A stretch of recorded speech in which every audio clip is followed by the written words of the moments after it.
Smart, elaborate, Arima. Somebody gotta run something.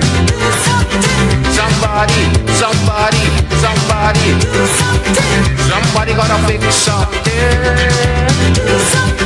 Somebody do something. Come on. Okay.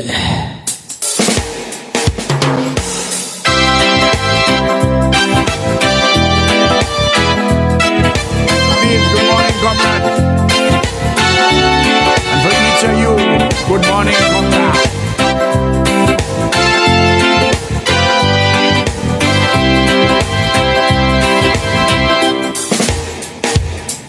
When you walk through a storm, When you're walking through the hold enemy your storms, head up high hold your head up high. and Don't be afraid of the dark be which the afraid enemy has brought upon us. of the dark. It will come to an end. At the At the end end of the of storm, a storm, there will be a golden sky with labor, golden sky and you will hear and the metaphorically sweet sweet of a silver song song of the of most beautiful birds. walk on Walk on, to the walk on to the rain. walk on to the rain. The wind and the rain must Through your stop. dreams be tossed. Keep your dreams, even though the And enemy glow. tossing your dreams all about. Keep your dreams. Walk on, Walk on walk on. and keep fresh wind in your With heart hope in your heart and faith and and your love name. and solidarity. You will never walk alone. Live right here with you. Comrade ain't going nowhere.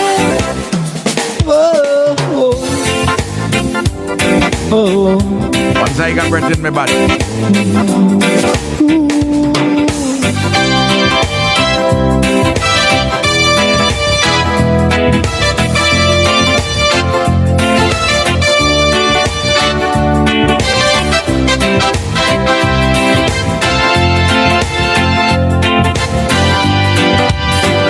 When you walk Through the storm, through the enemy storm, Hold through Friday your head. storm, Leacock, Cummins, up high, Bramble Bruce. you and don't be What the fella name afraid. Shanty Billy again? Shallow. I don't forget the name sometimes. Yeah. At the Yeah. end of the storm, there's a golden sky and the sweet silver song of a life. Oh, Walk on. to the wind, walk on to the rain, through your dreams, be tossed and blind. My dear comrades and friends in St. Vincent and the Grenadines, our brothers and sisters all over the world, in the Caribbean, in North America, in South America, in Africa, in Asia, in the Middle East, in Europe, East and West, in Russia, those in the Far East, all the countries. Those of you who are listening, I wish you all the best. The students in Taiwan, never forget, that is the comrade who negotiated these scholarships in 2004. Began the process in 2001 when I went to Taiwan in May 2001. Less than 2 months after I had gotten into office. At the end of March 2001. Yep. As usual, I want to do with some preliminaries and then deal with some issues facing the country. Two important matters arose in the last few days with the Marshall family. My brethren Sian was called to the bar. I was there. I stayed part of the time, but I had another appointment, so I had to leave. I didn't hear his speech, but I want to encourage everybody and tell them that Sian Marshall would be a very good lawyer. He has had a lot of good training and experience. He and I worked together when he was press secretary. He's come from good, strong family, good bundle of values, hardworking, inquiring mind. He worked, he did his first degree and masters. He was a teacher. He did his first degree and masters at in a former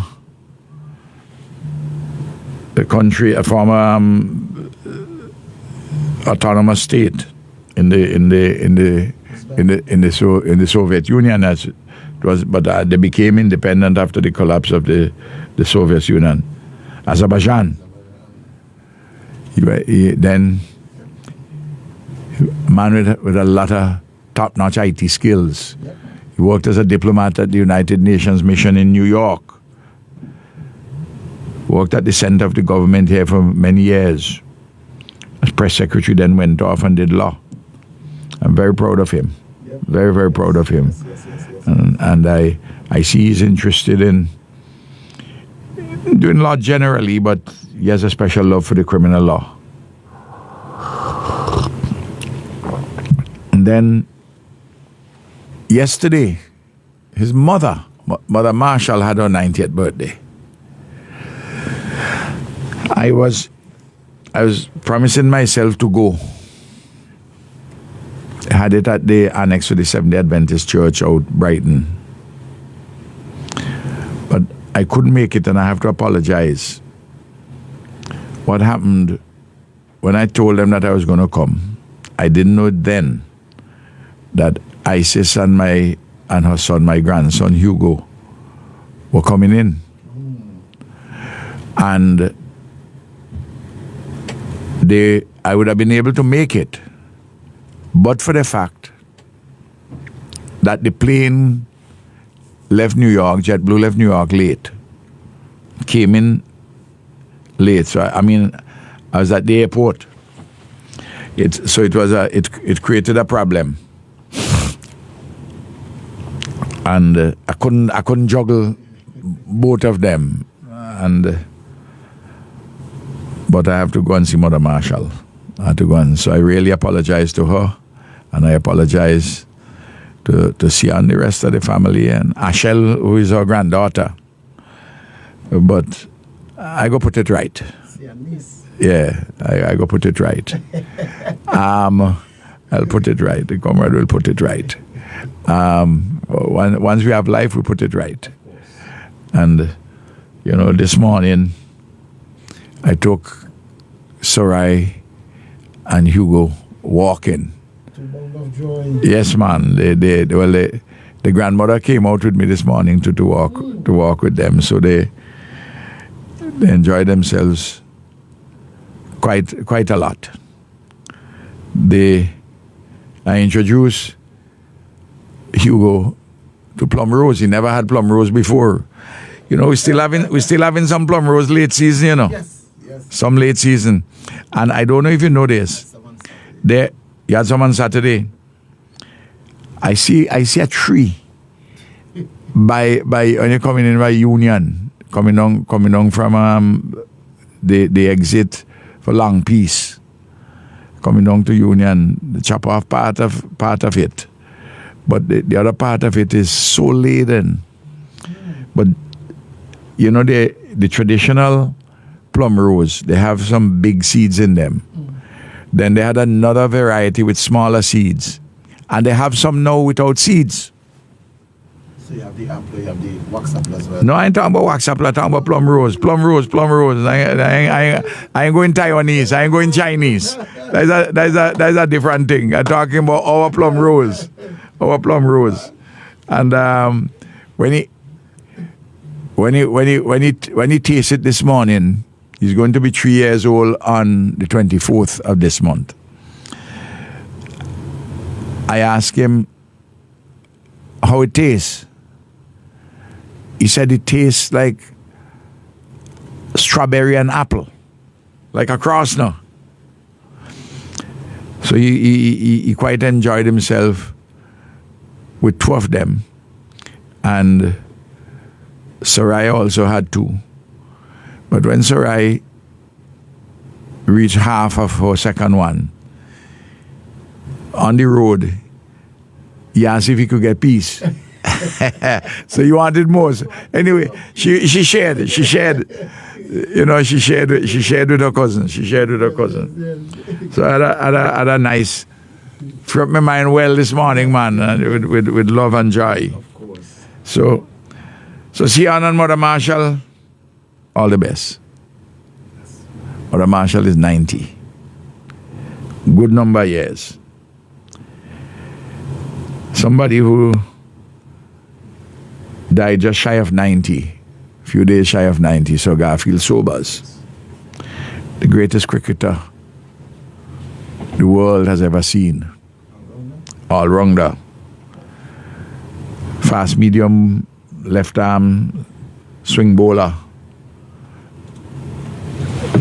3-in-1 spinner. And of course, world record holder before his record was eclipsed by Brian Lara. 365 it was, stood for many years. Candyman has arrived. Good morning. We what do we say?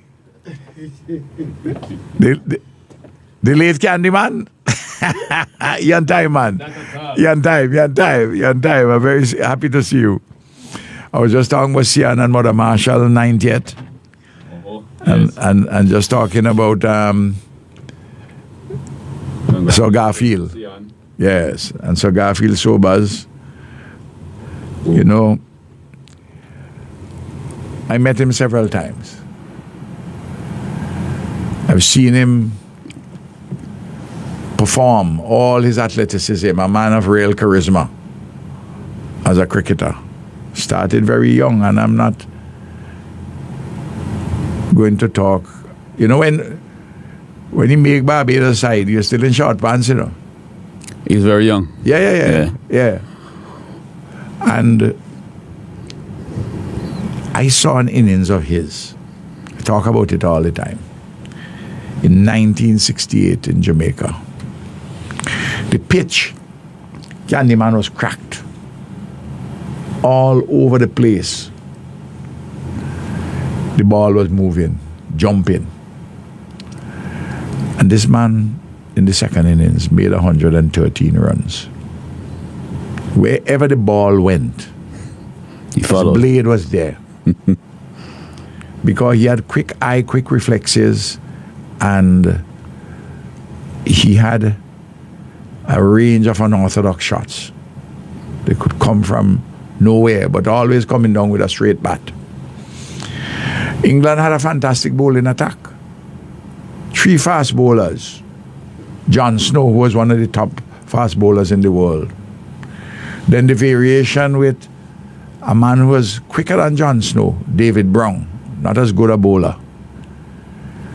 With a variation with Jeff Jones, left arm man, swinging it outside of the off stump and raising it. And they had backup Derek Underwood. I would have main bowling attack. There had other people too, but Derek Underwood,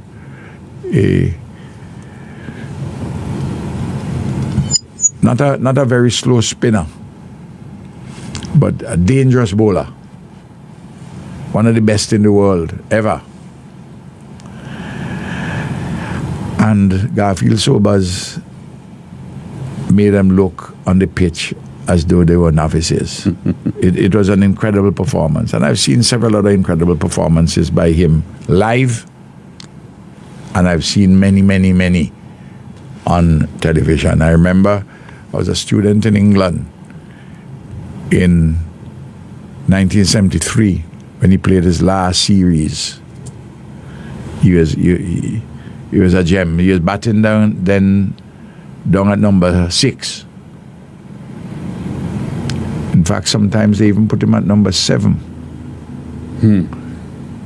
But when you see a man coming in at number 6, or even occasionally they put him at 7 in the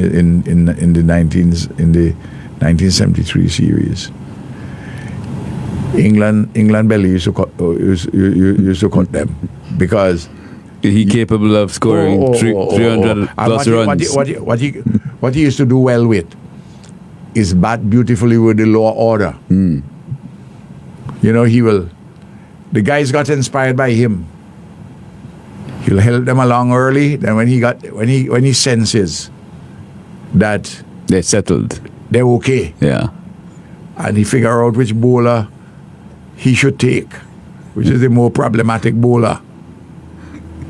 He was superb. Yeah, that would And that would terrify any bowling attack. at a personal level, Candyman, something which he and we were to do. We never did it. Owen Arthur always considered himself a champion domino player.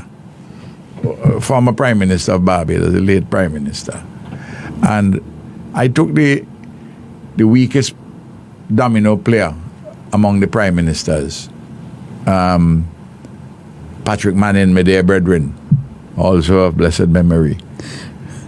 And at the State House... Would he agree that he was the weakest? Yeah, You can see I see that. All right. He had many attributes, but Okay. he would... But Owen Hart and Jack, they wanted to beat me because I always proclaim that I am arguably the best domino player in the world. And I took Patrick and whipped Owen and Barrett Jagdeo at State House in Guyana. After we had finished a function there now, I said, man, listen. On Jagdeo's own turf. On Jagdeo's own turf. You know, when I teased Jagdeo, I told Orphan about it, Orphan Ali. Say, man, the thing is, man, Owen used to cost so much when if you think you make a mistake and so on and so on. And of course, Jagdeo's memory of it is a little jaundiced because he said, man, you only beat me because you coach Patrick. You know, when you were playing, I said I didn't do anything outside of the rules. Anyway, I said that by introduction. Say that Owen, in a conversation once between Owen, Garfield Sobers, and myself, the issue came up because Gary Sobers was also a great domino player. And we had decided that we would play for charity. Gary and I told Owen, choose his own partner, wherever he can do, and name the time and the place, and he and Ralph would be ready for him, you know. But then Owen sadly died. It never happened. You know, I wish the legend of this family all the best in this period of their mourning. I extend sincerest condolences to his immediate family and friends. You know, the people of Barbados. He was a national hero in Barbados. You can be a living person can be a national hero. And I see he's been given a state funeral quite appropriately. Well, I don't think we're going to see another one like him. No, maybe not in our generation. Not in my lifetime. I had to explain to the young individual, somebody who's still in their 20s, what he meant and what his teammates meant to us, especially people from the Windrush generation. Yes. Has explained that and what their triumph over England meant to West Indian people, how it humanized us, how it made Absolutely. us proud. And people in England to walk, black people, West Indian people, to walk upright and to know that we are equal, Yes. and what cricket meant as a unifying factor, Absolutely. especially given that period where we tried the West Indian Federation and that fell apart. Yes. And the only thing that kept us together, the proud West Indian people as an institution, was the cricket and was those. And the mass sport. Yes. I've made the point that one of the weaknesses in West Indies cricket these days, there is not a community knowledge which has been passed from one generation to the next in cricket, except in one or two particular areas. You still have it to some extent in Barbados and in one or two places in each of the countries. For instance, Guyana as well, I think, in to some South Rivers. extent. Yeah. In South Rivers, there is something which still remains, which you used to have in every village, in every part, in every island in the Caribbean. You'll talk about cricket in your home. You'll talk about it by the rum shop. You'll talk about cricket in the church. The old ladies will talk about cricket. The young ladies will talk about cricket. The old men sitting down with the young people on the block talk about cricket. Give the history of cricket in the village. And they will tell you, listen, there's a fella named so-and-so who went Trinidad. That man could have bowled fast. And if it's like nowadays, he'd easily make West Indies team. In them days, small island people couldn't make West Indies team. They will give you all that. They tell you about Frank Mason and so on and so forth. And they would also pass tips. Older folk will come and watch the young people play, practice, and say, "Candy man, you run up, Ralph, the way you hold a bat." You didn't have the coaches. Now, you have coaches who are doing fairly well, and it's voluntary at South Rivers Primary School. But the South Rivers Primary School, again, one day primary school championship. And we have a number of players coming out of South Rivers making the national team. And we had Cameron Coffey, of course, and you had Lyndon, James, you had Dighton Butler. Dayton, yes. And Dighton is a world-class umpire now. Yeah. So there is, you go by the evangelical church in South Rivers, and when the youngsters meeting at the church with Willis Haksha, Pastor Haksha, he's a fantastic human being. They will, and a holy man of God, you'll hear cricket talk. So that there's this point you're making, the Candy Man, about what it meant regionally and globally, but it rested upon a foundation inside of the communities. One of the problems with West Indies cricket today is that its legitimacy is derived not from this community-based and national-based sentiment among the people, whatever the institutions are. The legitimacy of West Indies cricket nowadays is based on ICC. which has not moved from Lords in England to Dubai. India. Well, To Dubai, the headquarters. It was near to India. well, And to Indian- Dubai, but India Yeah, controls. Indian cricket. India controls. Indian cricket. Yeah. Indian cricket imperialism control world cricket nowadays. And I see the West Indies, they just had to borrow 12.6 million US dollars. Yeah. The cricket West Indies is practically insolvent. I think I remember last year the president of West Indies cricket bragging about how much money West Indies cricket had.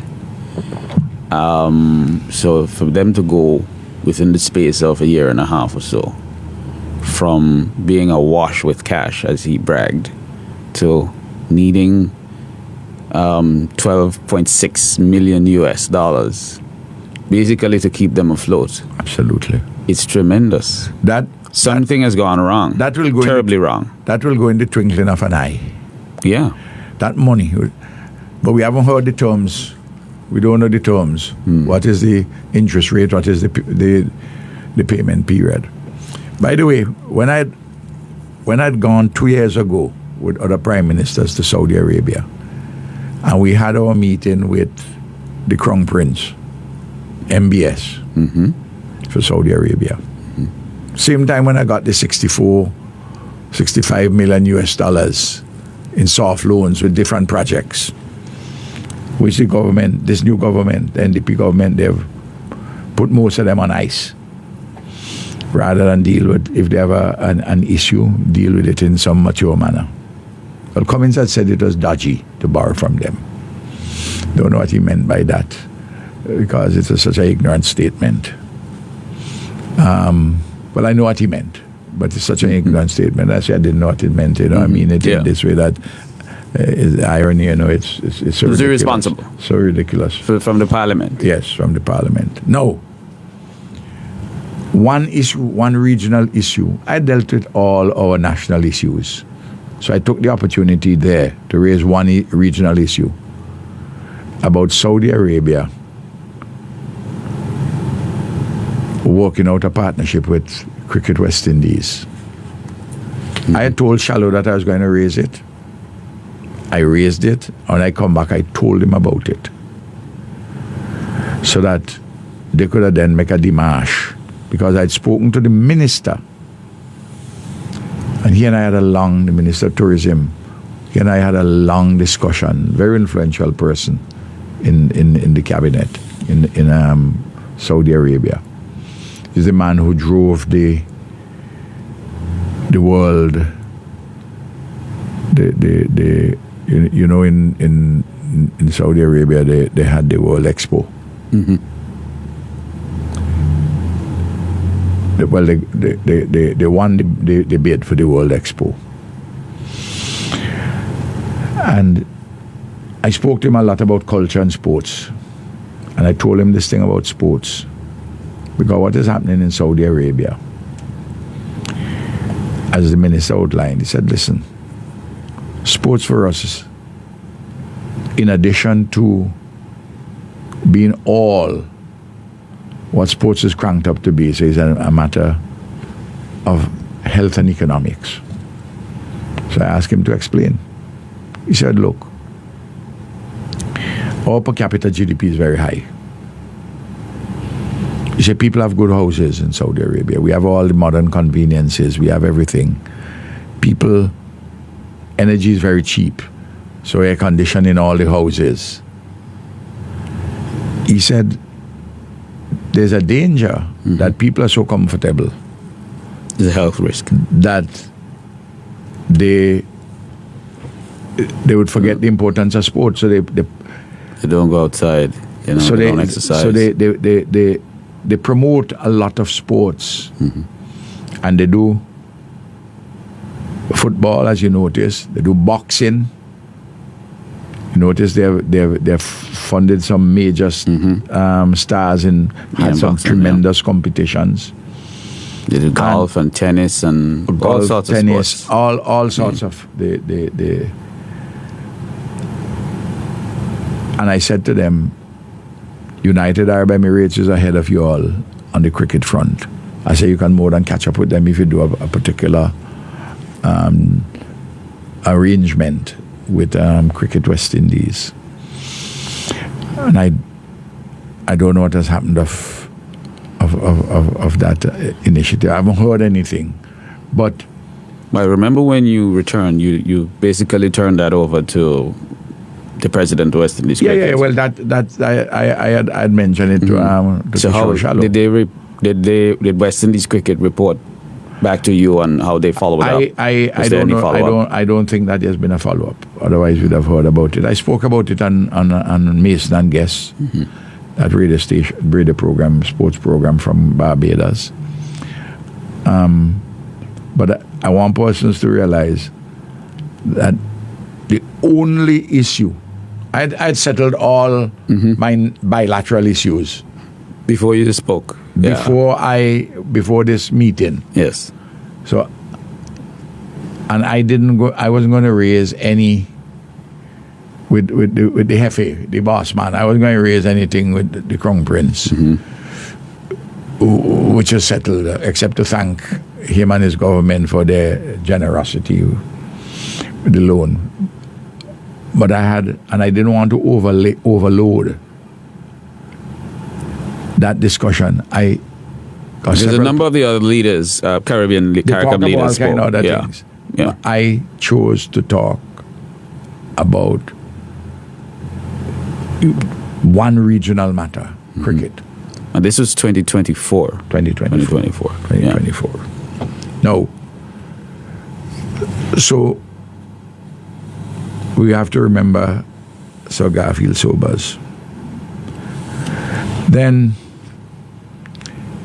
on yesterday, I had a very interesting discussion about an hour and a half on radio. It was streamed out of the program, the Bob Report, Dr. Kellan Bob out of Grenada.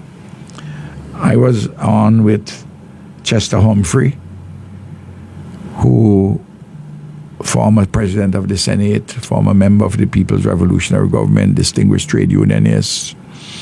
He's the president of the Grenada-Cuba Friendship Society. He was on with Dr. Ron Daniel, who is a strong leader in the reparations movement and with the African-American political movement generally. Professor James Easy, similarly. And we are talking about CARICOM-Cuba relations, reparations, and foreign policy. Persons who didn't get to hear it, I think it was an interesting discussion. And if I just mention something which I mentioned towards the end of the program, on those subjects, I want the young people to go on Amazon. And there are 3 books relating. There's this one, The Case for Caribbean Reparatory Justice. These are all books by me, published in 2014. This would deal with the issues of reparations. Of course, there have been developments since then, but you can get an introductory idea on the subject from that. This one, Our Caribbean and Global Insecurity, is a series of essays. One of the essays is a paper which I delivered in Miami at the request of Eric Williams' daughter, Erica Williams. And this lecture was delivered this paper was delivered, let me tell you when. There's seven essays in this. October 2015. She heads the Eric Williams Memorial entity. And the title of this paper is U.S.-Cuba Accord, How the Caribbean Paved the Way. Remember, in December 2014, Barack Obama and Raul Castro had established a détente, established an accord, and I was showing how we had paved the way for this, we in CARICOM. So a lot of background and useful information there. Our Caribbean and global. If you could just insecurity. hold it up for the camera.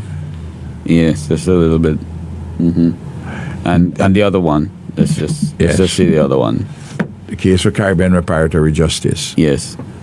And the third one, published last year, it was launched on the margins of the United Nations General Assembly. Often was involved in that. Mia, Motley, my brethren from St. Kitts, Terence Drew, the Prime Minister, and Dickon Mitchell, Prime Minister of Grenada. It's called Regional Integration in Our Caribbean.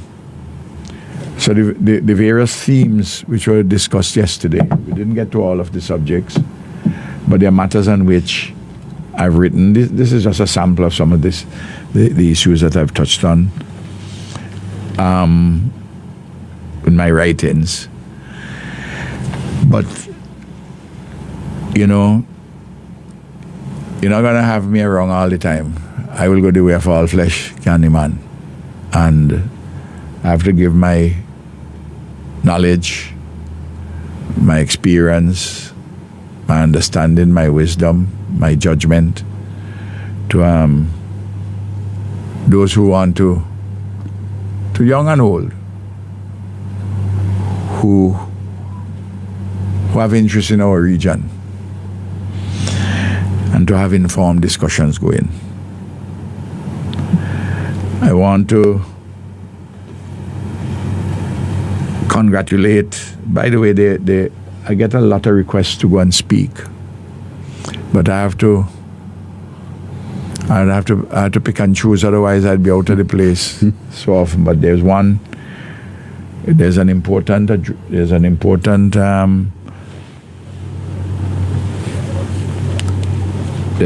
important paper which I'm going to deliver. It's a lecture, a memorial lecture, the Oinata, the 5th Distinguished Oinata Memorial Lecture, put on by the University of West Indies. The title of it is, the lecture would be The Future of Caribbean Integration, Sovereignty, Solidarity and Survival in the 21st Century. Friday, October the 2nd, 2026 at 6 p.m. at Cave Hill, at the Cave Hill campus. There are a couple other things in between, but I mentioned this one because it touches on some of the same themes which we were talking about. And I'm in the process of what I normally do. I write things in my head before I put pen to paper. So I think it out, I write it, and then I make notes of where I have to go and research this, that, or the other, and put things. And I'd be happy to do this for my brethren Owen in his memory. I want to congratulate Darren John on his PhD. Very disciplined young man. And the people of South Windward haven't seen the last of this young man electorally, because he has done, his first degree was and his master's too, specialized in IT. But this one was a PhD in business administration. But the technology aspects, and it was, I'm very pleased that he has completed his doctorate and will return to us shortly. Tomorrow, Parliament is on from 9 o'clock. The sit-in of July the 2nd is suspended to the 21st of July. A couple of bills which are done.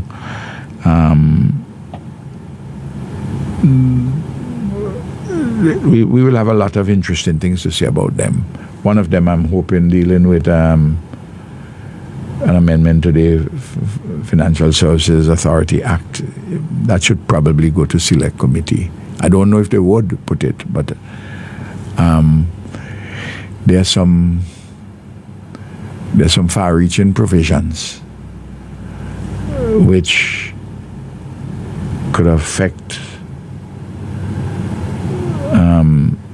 providers in the delivery of financial services. And I some of them are such a nature that they would impact also on the people.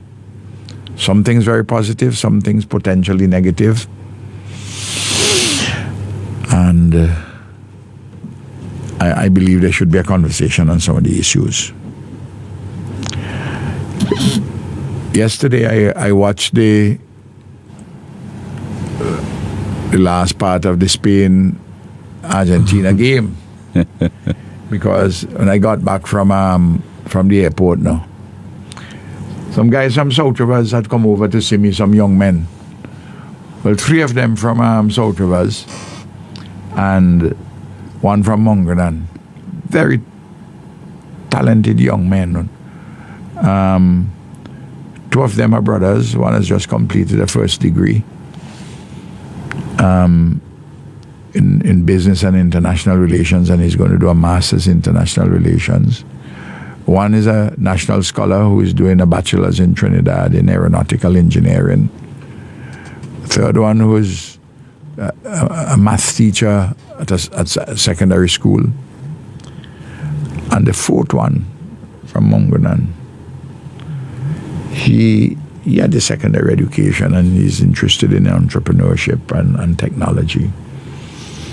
And he's doing some interesting work in AI, artificial intelligence, and he brought the work to show me. A modular platform which he is with different segments to go beyond the generality of chat GPT. And the modular, you can apply it in agriculture, you could apply it in whatever form of activity you want. And you yourself using this tool, and lots of information out there, how to do things. Like if you want to plant particular crops, what you begin by doing, what is the time, how much rain, how fertilizer, the types. So fascinating work, which this young man is doing. And naturally he has to have this information, these particular innovations validated. He doesn't think that there's a lot of difficulty in having it validated. And I talked to him about getting a good lawyer to have his intellectual property registered. Look, I'm just talking about 4 random guys. All children of the education revolution. That's what makes it so interesting. Huh? I couldn't imagine us having this conversation, you making that statement 10 or 15 years ago. No. It would be so far-fetched. No, it's normal. That's the point. It's normalized. That's the point. Yeah. And some people take all that for granted. And of course, something which we had, Candyman, a proposal in our manifesto dealing with applied science and technology, to have a traditional kind of science lab, but also to move into the area of information technology and AI, training and research work. And I had agreements with the government of Morocco in relation to teach professors and the like with Taiwan. These agreements are already in place. And I was working with Qatar for the funding arrangements for it. Well, nothing is there. You remember, that's That's on ice. Because there's a $500,000 seed money from Morocco, which would have been there to begin. We're going to locate it outside of the perimeter of UWI Global Campus as you're going up to French's now. Government owns property on the left side of the road. As you enter the road going up French's, this was part and parcel of our program, which we had a separate booklet on, 40, 50-page booklet, with details about taking SVG to first world status by 2040, the latest. And while we are delivering that vision, with lots of details and lots of many important practical things along the way, material things, people got seduced with some trivia. Mm-hmm. And time for a change, and of course what you're getting now, Ralph did too long. I ain't got nothing against Ralph, but he did too long.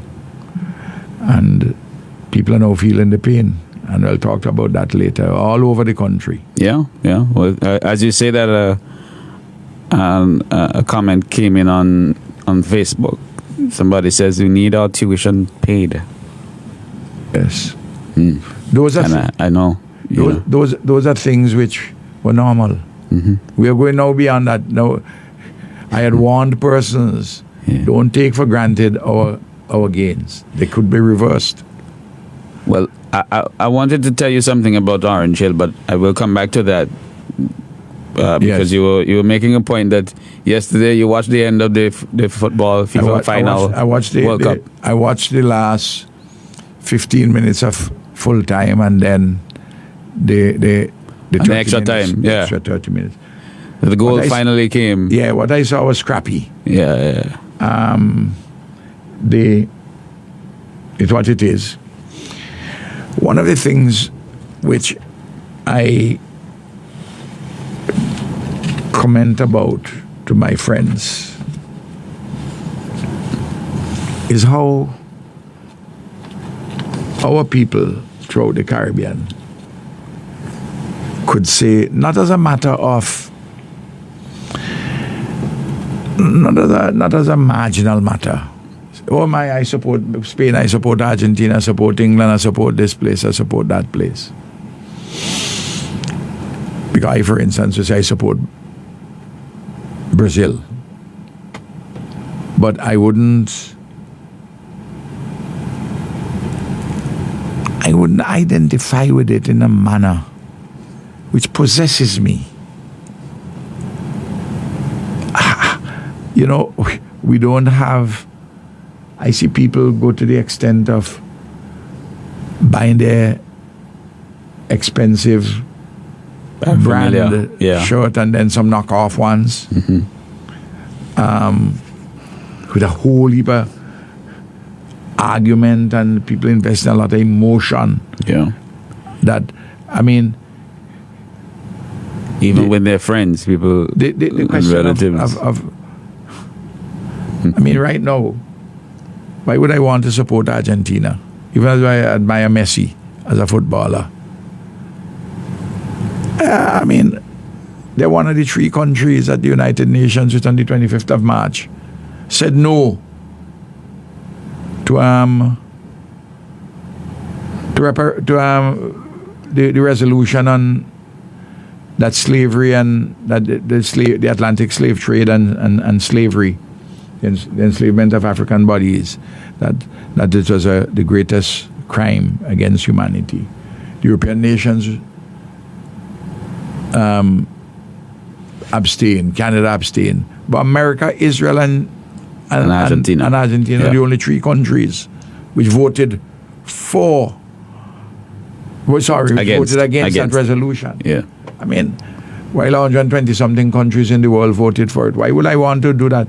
Why would I want to invest a lot of emotion in Spain even though they have a progressive government there now, when I haven't heard an apology from Spain in relation to native genocide. Spain was responsible by and large for wiping out over 50 million Native people native peoples in our part of the world. in our part of the world. Yeah.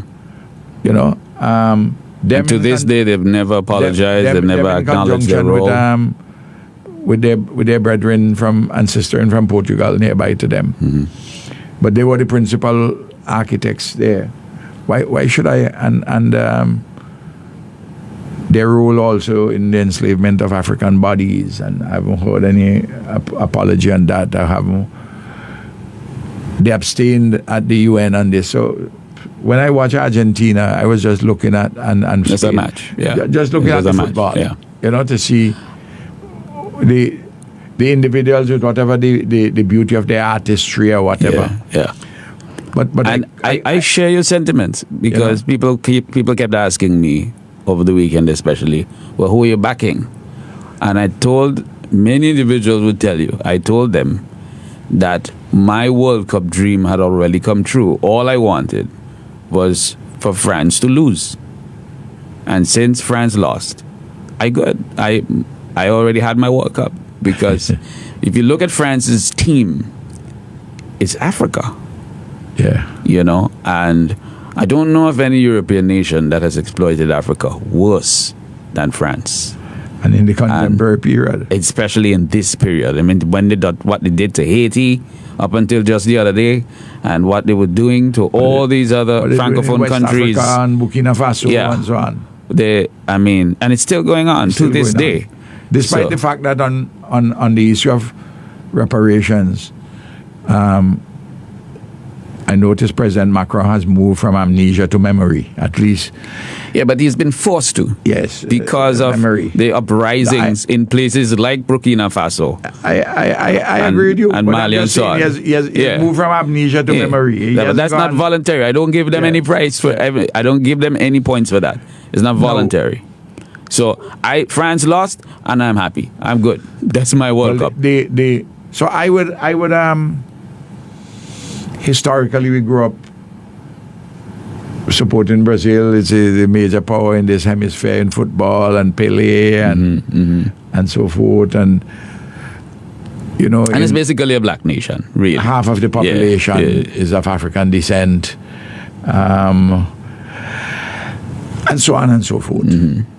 So there was, and then there's Lula, and so there are many little things, you know. So, but even there, Yeah.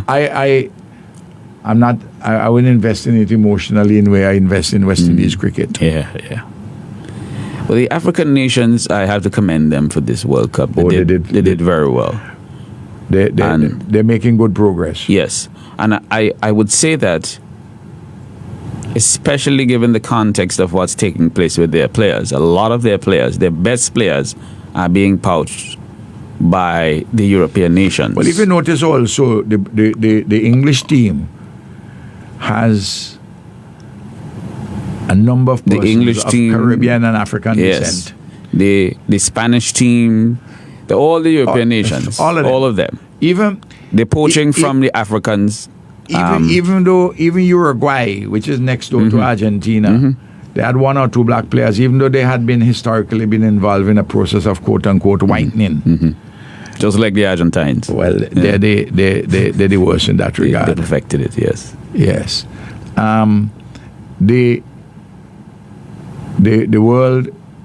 The world is getting browner, and some people wanted to make it have an idea about going back to some pristine past which never was. Fanciful, really. One of the things, and we will come to some of the local issues. I heard this ignorant statement. Mia referred to it as asinine.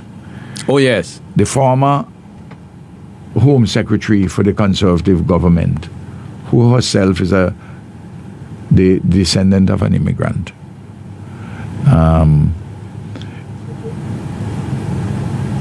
Suella Braverman, that we in Africa and the Caribbean, place we are colonized, we should be paying Britain reparations for civilizing us and to bring us to a particular stage of development. I've never, for native genocide here in St. Vincent and Grenadines, and the enslavement of African bodies, and the exploitation by colonialism, the degradation of people. This Mia's term asinine is actually a lukewarm term. You want to say things. I saw her response. She was trying her best to contain herself. I think she did well to contain herself. Yeah. But the same thing, she had made a statement earlier when she was when she had left the office of Home Secretary and was becoming popular with a lot of right-wing stuff. She has ended up with Farage and the Reform Party, which I don't like to call names of people unnecessarily, but the Reform Party is skirting with white racism. But she was on her journey to Reform Party. She hadn't left the Conservatives, but she had gone to USA, popular with some right-wing groups for a moment. Like she saw herself as a one of these flashing stars. What did Shallow call them? A supernova. A supernova. She saw herself like a supernova. It comes and goes.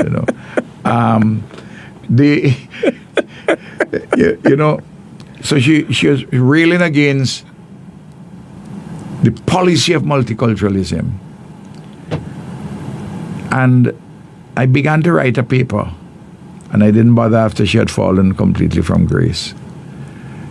But I remember telling a British senior British diplomatic representative with whom I was discussing this matter. And in my usual way of getting to the heart of a matter, I say, but multiculturalism is not a policy. Multiculturalism is a lived reality. And it's as a consequence of the fever of history. And as Louise Bennett has put it humorously in a poem, is to tell England, she wrote this in the early 60s, a poem about colonization in reverse, that the migrants who go in there now, they need you to work there, they need you to do all these things. And when you talk, it's a lived reality. And I said to the British diplomat, I said, and Your Excellency, every day and every night, in homes across Britain and in motels and hotels,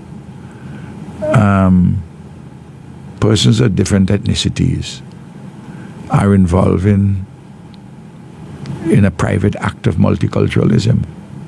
They're making love to each other. I say an activity which is biological but which is also cultural. So I said this lived reality is not a policy. And if you're against multiculturalism, if you want to take the opposite of it, to reach the extreme of apartheid, which is also a cultural, which is a lived reality, as they had it in South Africa, and that was an enforced policy. Yeah, but the fight against multiculturalism is futile. Yeah, but it's as I say, in the bedrooms across Britain and Europe and North America and all over the world, you're having this mixing, this mixing, and what we are seeing is a browning of the world. Yeah, and through the process of the browning of the world, old notions, ancient notions of beauty have been altered. the classical European beauty, female beauty, Helen of Troy, the mythical person. That's very different. I see now young white girls are pumping up their lips. That's not all they're pumping up. Well, that's true. They're going for the front and the back. Those who consider that their future is behind them, Yes. you know, The forward and the rear. those who consider that their future is behind them, they pump that up too. Extra cushion, I suppose. Yeah. So, and no, I want, Candyman, I want to revert to the discussion Moody's on this, the 20th day of July on Star Radio. It has been drawn to my attention, and I haven't gone on to confirm it. I got a text message from a professional, and I shall read it for you. Can't find it here now. Yes. In Anyway. the meantime, let's say good morning to some of our viewers online. Shanika James, Lavon Evans, Charlie Fanboy, Hermas Kozia, Freddie John. Good morning to all of y'all and all the others. Now, Found it? yes, the professional sent this to me. Fun fact, yesterday, the Ministry of Finance took the July 2025 Moody's report off their website. That's the report by Moody's on St. Vincent. The B3 rating last From July. 2025. From 2025. They've taken it down because the lies that they're talking being undermined by the Moody's report of 2025, as I pointed out last week. But they want to erase history. They took it down. And so the professional said to me, but it's available It's here. available. Yeah. So the person, But it would be available from Moody's. it will be available from Moody's. Yes. So the person actually sent it to me. They Of sent the course, link. Send the link. All right.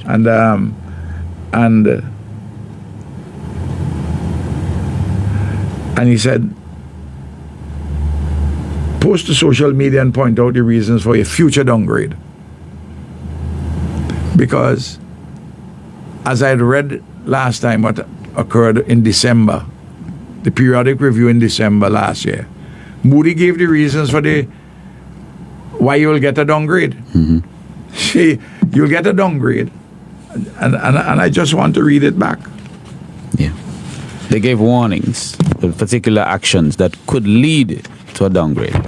This is the actual of the December 2025 issued on the 18th of December.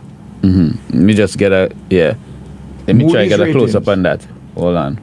Announcement of periodic review. Moody's Ratings announces completion of periodic review of ratings of St. Vincent and the Grenadines. Government of St. Vincent and the Grenadines. 18th of December. That's 2025. 2025. That's 3 weeks after the last election. Correct. No. Moody's said, and I want to repeat what they said. While currently unlikely, we would consider a rating upgrade in a case of materially higher sustained economic growth. Higher sustained economic growth and faster fiscal consolidation than we currently forecast, leading to a significant improvement in the country's debt to GDP ratio. So they say that it's unlikely because they had expected, and I'll read this paragraph too, a 4.4% Growth. growth in 2025. And I'll read how they came about their rating. But I want to repeat this, what they said. St. Vincent's rating could be downgraded if it faces difficulties in accessing external funding on concessional terms. Such an event could strain its liquidity and constrain the government's ability to meet its debt service payments. So the first thing, if you have a difficulty in accessing external funding on concessional terms, they then go on to say, shocks derived from climate events that could lead to a substantial deterioration in St. Vincent's fiscal and debt metrics, or a material increase in market borrowing would undermine the sovereign credit profile, undermine the government's credit profile. So they're saying in December last year, December 18th. December the 18th, they say you could be downgraded if you face difficulty in accessing external funding on concessional terms. Then they say shocks derived from climate events that could lead to a substantial deterioration of St. Vincent's fiscal and debt metrics, or a material increase in market borrowing would undermine the sovereign credit profile. So those are three basic conditions that they gave. Well, now, did we have any shocks? We haven't had no natural disaster. No natural disaster. No storms. No storm. No major droughts. And nothing.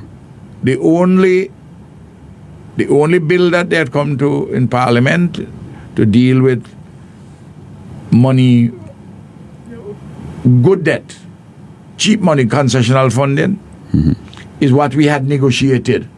They just sign on from the OPEC Fund for International Development. But instead of getting 30 million US, they got 20. So they fall short. The 30 million is what we were originally supposed to get. We were supposed to get. Yeah. And then we repurposed it, and we had completed the negotiations, and we had done all the prior actions as reflected in the bill itself. This is why, Candyman, let me just pause here a minute. I've seen commentaries, and by persons who want to exculpate the NDP government from the consequences, the fact and the consequences of this downgrade in the credit rating by blaming the ULP government. But I'm reading now, I'm saying the following things to them. For 10 years, we are not downgrading. In December last year, Moody's say, you're still good. That's what they said. But what can bring you down is if you can't get the money from overseas like how Ralph used to get it. If you have a disaster and you handle it, or if you go, hear what they say, or a material increase in market borrowing would undermine the sovereign credit rating. Remember when they came with the $200 million to borrow and had a deficit on the current account of $103 million. When the deficit on the current account, on the face of it, our last budget was under $6 million. That's crazy. But they got 103 and they want to finance it by $200 million local loans on the local domestic loans. market. Yeah. Local loans here in St. Vincent in the region. And then they're talking, as Moody's subsequently found out, Death swap. They were talking about debt swap in an Yeah. irresponsible manner. Moody said, but wait, what the hell is happening here? We got to downgrade these guys. Yeah. So that the people who are commenting, the different categories, you need to have some people who are literate, Yeah. but who are uninitiated in a particular discipline. For those persons, I urge them to seek advice from persons who are initiated in these particular disciplines. And having gotten the guidance, read not only the Moody's July 2026, read the December periodic review, read July 2025 last year, which they take down on their website from the On the government's website. Read those, and you will come to a proper understanding of what is taking place. So that's for those who are literate and who may be well-meaning, But not particularly proficient in that But not area. proficient. Yeah. But have in their- that area. They maybe Have they need some more bias. clarity. have some bias Yeah. towards Yeah. the NDP They need some more clarity. or some antipathy to the ULP. And then there are those who are commenting who are stuffed with malice against the ULP. And who don't, some of them don't even have the self-awareness that they have malice against Ralph and the ULP. But they are so myopic in their support of the NDP that their malice, their myopia and their malice combined, flip sides of the same coin. They just can't help themselves. But some of these have no self-awareness at all about their myopia. And some of them, the more educated they are, formally that is, the more myopic some of them are, and the lack of self-awareness they possess. I read that. So and I'll take them on, you know. I'll take them on. And then there's a set who are just plainly opportunistic and who waffle a great deal with words. What is their motivation? They want to eat a food or a better food. And they either have commenced that or they're lining up to put Positioning themselves. put their snout Yeah. in the trough. So there are three categories. The first one, obviously, don't understand what they're reading, even though they are literate because they are uninitiated in the area. And they have some bias towards the NDP and antipathy towards Ralph and the ULP. But there's a second category, which are just myopic in their support for the NDP and stuffed with malice against Ralph and the ULP. And the interesting thing with them, they're self-righteous, you know, because they're self-righteous, but they lack the self-awareness that they're myopic and malicious, stuffed with malice. And then there's the opportunistic group who want to eat a food. And you know, some of the opportunistic ones, some of them just return to St. Vincent, you know. Set up a business sometime just before the ULP lost office. And they're looking also for validation to their own inadequacies from the state, that they're stuffed with insecurities. And it doesn't matter how far they climb, the basement of insecurity will be in their head. And they have the illusion that the state could supply for them what they do not themselves have. They look into the state to give them status so that they can have status, meaning social estimation of honor. And all of them, they don't want to get the length of my tongue, you know. You notice I ain't calling no names. And let it, who the cap fit. No need to. No need to. Let it draw the string. But for those who think that Ralph's tongue has lost its sting, let them have a different idea. It's just that they're not worthy of having my time spent on them in any personal way. But I have to put the categories out there. So when people are reading, to help to guide them to say, this is one who is uninitiated. He has a bias. He ain't a particularly nasty piece of work, but he got a bias. And then there's the nasty piece of work. Myopic in their support of the NDP, and I repeat that. Malicious, have malice towards Ralph and the ULP. And self-righteous, most of them.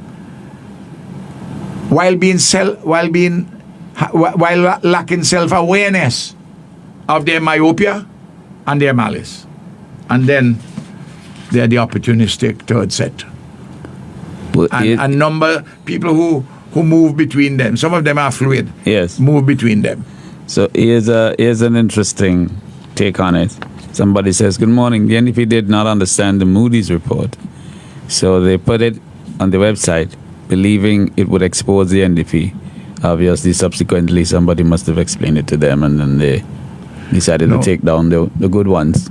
This is the 2025 one which they take down. No. The person is saying that they publicized this downgrade. Yes. In hopes that it would make the ULP look bad, because they didn't understand what it was saying. Yeah. But obviously they're now understanding.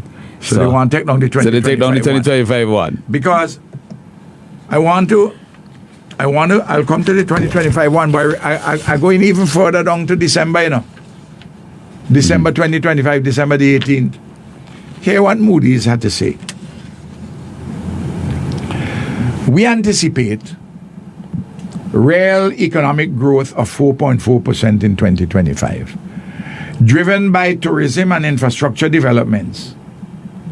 Key infrastructure projects completed in 2024 and 2025 include the Sandals Resorts, which opened in March 2024, the Holiday Inn, which opened in November 2024, and the modernization of the Kingston Port, inaugurated in 2025. By the way, let me just pause to see what these are the three things which the Moody's highlighted. Sandals, at the opening date, was 300 million. Call that 800 million, 300 million US, 800 million EC.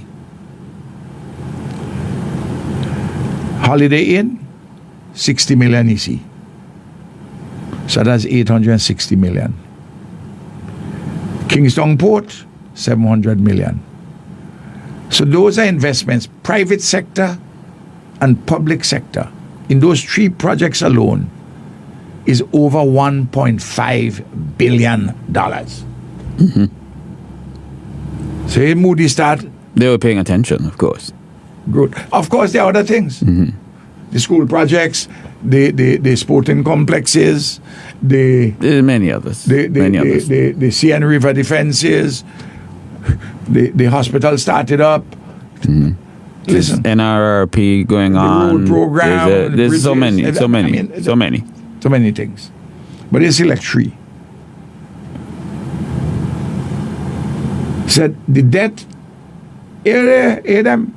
In December, they know the debt, The debt of St. Vincent and Grenadines, primarily on concessional terms, rose to 99% of GDP in 2024 due to increased capital spending on infrastructure and reconstruction efforts in response to the devastation caused by Hurricane Beryl and previous volcanic eruptions, which inflicted significant infrastructure and economic damage.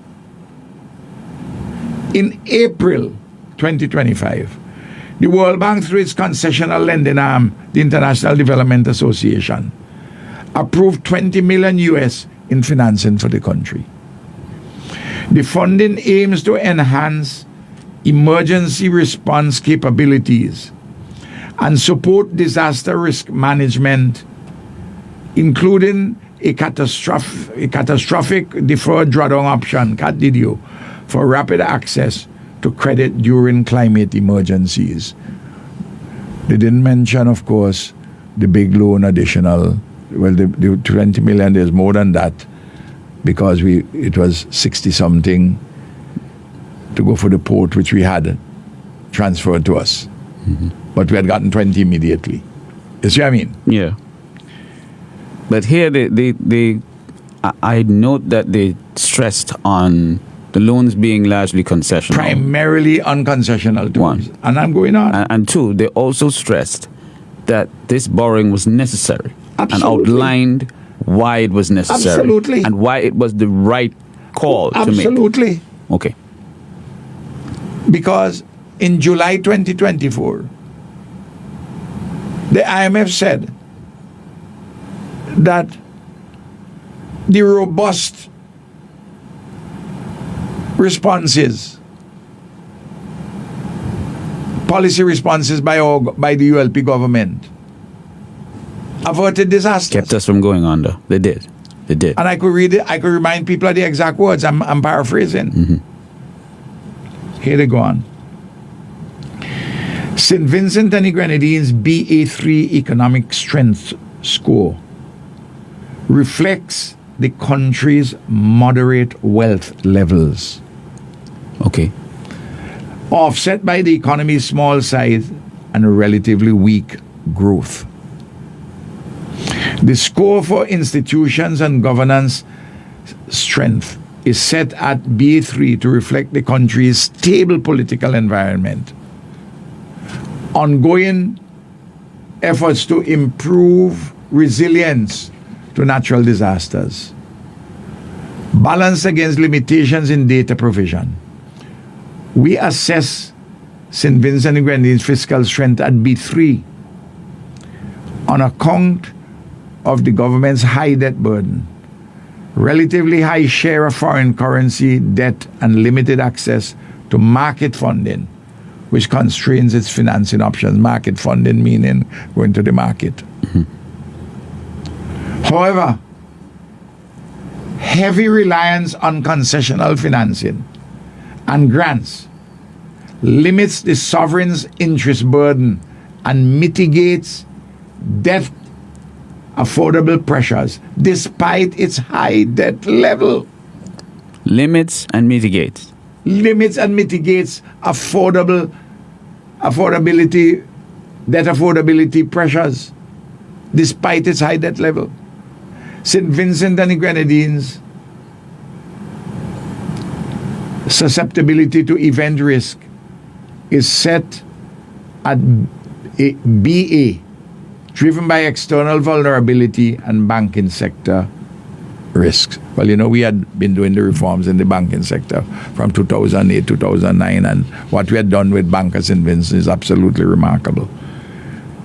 The point I want to make, as I made last time, Moody's, in their 2026 report, highlighted intensifying government liquidity pressures.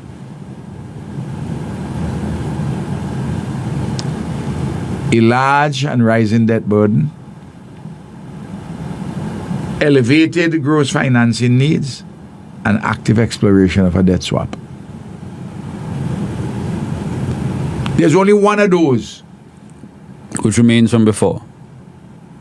The debt burden. Which Moody tells you that. But they took the debt into consideration. However, a heavy reliance on concessional financing and grants limits the sovereign's interest burden and mitigates debt affordability pressures despite its height. It's the point I'm making all the time, and you know that I also make the point that doing debt to GDP because of problems with the GDP, what GDP represents. And I have gone through that on many, many occasions and tell you that in accordance with certain learned authors, such a measurement is pernicious. That you have to look at the external account if you want to look at insolvency. And they've pointed out before, and they pointed out in the 2026 report and other reports, we are part of the central bank, and that helps to fortify us with our currency, including our external, the exchange relations, the exchange rate, the real effective exchange rate, the REA. No. So they say in December, listen to me Friday, I don't think that you could get an upgrade. Because to get an upgrade, you're going to need higher sustained levels, which they said they were looking at 2 to 3 years in this ballpark figure when they expected 4.4. And the reports, they mentioned that. Because they saw the plan of the ULP. In their current report, July 2026, the issue of growth, economic growth, is non-existent. absent. Yeah. So they say here now, if you get higher growth levels than what Ralph them were having, and if you can get more concessional funding than Ralph is getting, We'll give you an upgrade. we could give you an upgrade. He said, but it's unlikely that you're going to get better funding than Ralph concessionally. It is not likely that you're going to do as well with growth like what Ralph was doing, economic growth. So we come to the other thing. Listen, this thing could be downgraded. Why? If you have difficulties in accessing money from overseas on concessional terms like Ralph, Downgrade. that's one thing you could downgrade. Okay. A second thing, if you have another disaster and it's big and You can't handle it like Ralph. Downgrade. problem. Or if there's a material increase in market borrowing. So what happened between December when Moody wrote this on December the 18th, 2025. 2025, and what happened now? First of all, there was a budget. And in that budget, I warned them. I say, you all are doing something which is both reckless and austere. You did. You all cutting back on a lot of things, and some things all you want to finance. Remember, their mantra in the campaign was, listen, you see all these big projects? What impact are they having? Mm-hmm. Of course they have an impact. The Argyle International Airport brought sandals. Argyle International Airport put on 400 persons working out there, bringing a lot more money, bringing visitors. It brought all those airlines. Taxi man, the farmers, 900 and something people working down at Sandals permanently.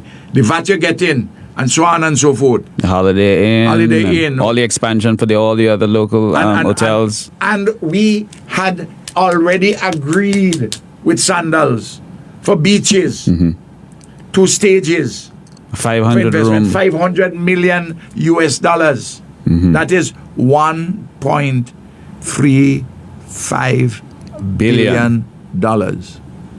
Would have been the largest single project ever. The man then put the thing on hold and then start to run.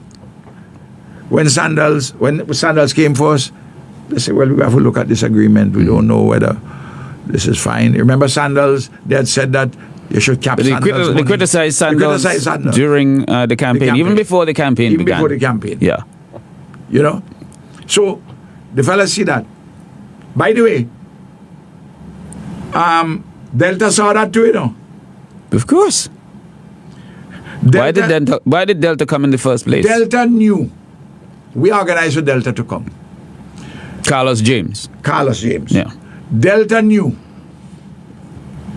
that what the numbers would be initially from Atlanta Would be low, relatively, but Delta, moderate.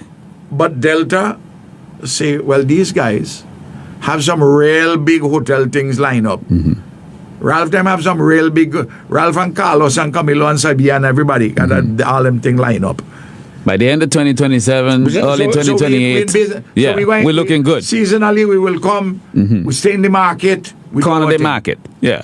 Let's jump in early, corner the market. Let's jump in. Let's stay in the market. Right. It's a good business decision for an airline such as Delta.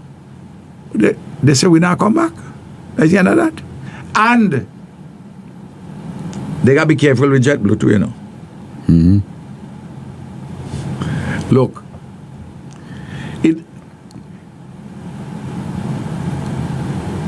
Ralph and the other comrades in the ULP, we make it look so easy. Man thought it was easy, you know. Man thought it was easy. Yeah. And then, so there's the budget. Then Friday want to score political points. The foolish statement that St. Vincent and the Grenadines is a near failed society, failed state. I mean, for a person who has an education, and the debt is the thing is so asinine. Yeah. And the debt is unsustainable. It's and unmanageable. It's unsustainable. That's what he's saying. And then he's advised by a young man who is bright, but he doesn't understand all the political dimensions of what advice you may be able to give. And you put it, he said, listen, we could do some debt swap, you know, climate swaps and all kind of other thing. Friday say, yeah, them things are all right. Without the man them understanding really what they mean and what the impact. Friday run with it.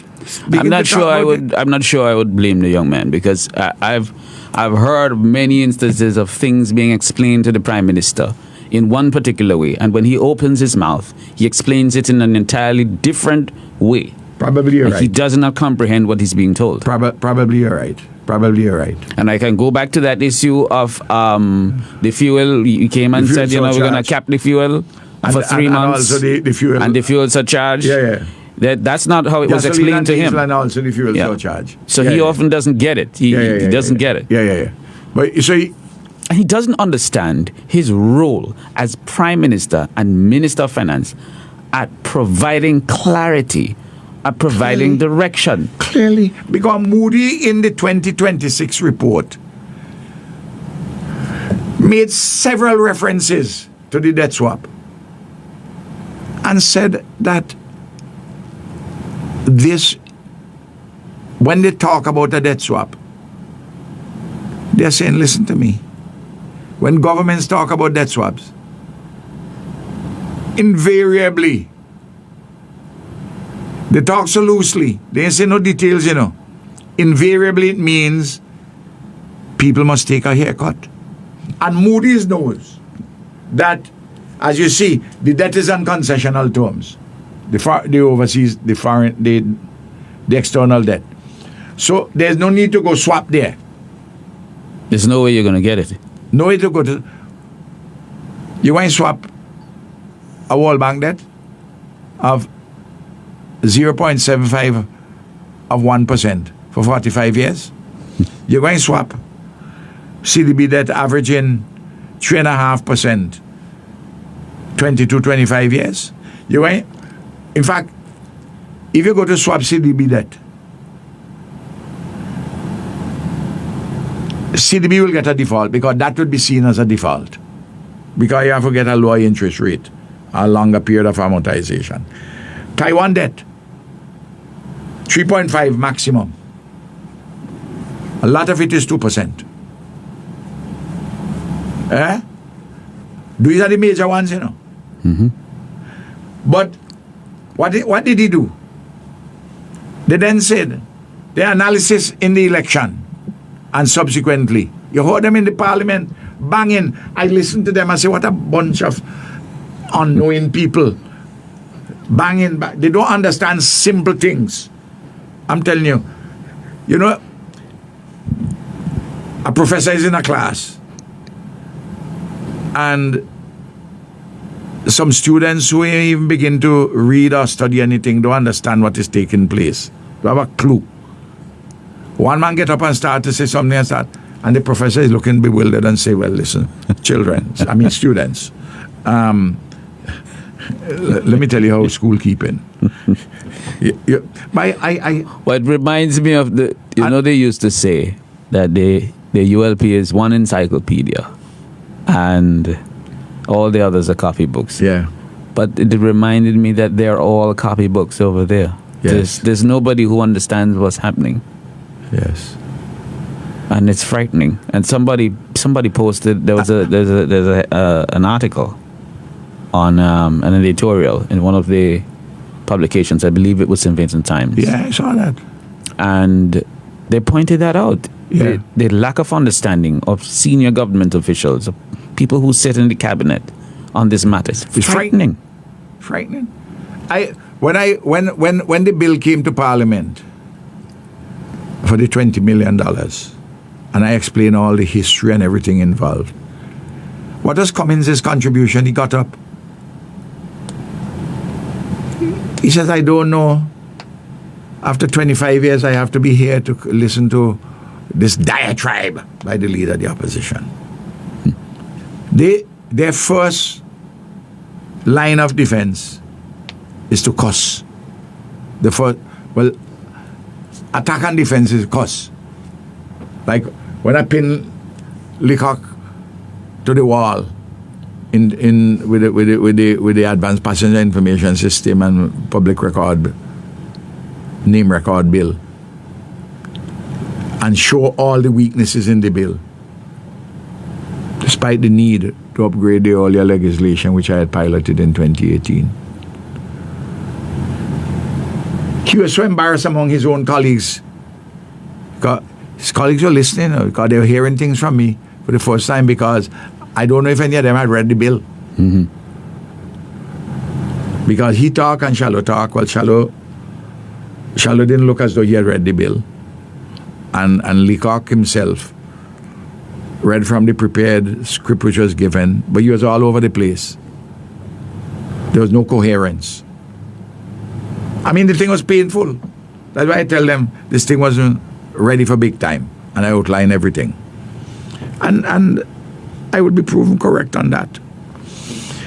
But he went on for 15 minutes abusing me, verbally. I eventually said to the speaker, Leacock abusing me verbally is neither here nor there, because nothing that Leacock says about me doesn't have any credibility. But so what's the relevance? But while he was going on for 15 minutes with this thing, the speaker didn't stop him, because he don't got respect for the speaker. Can she?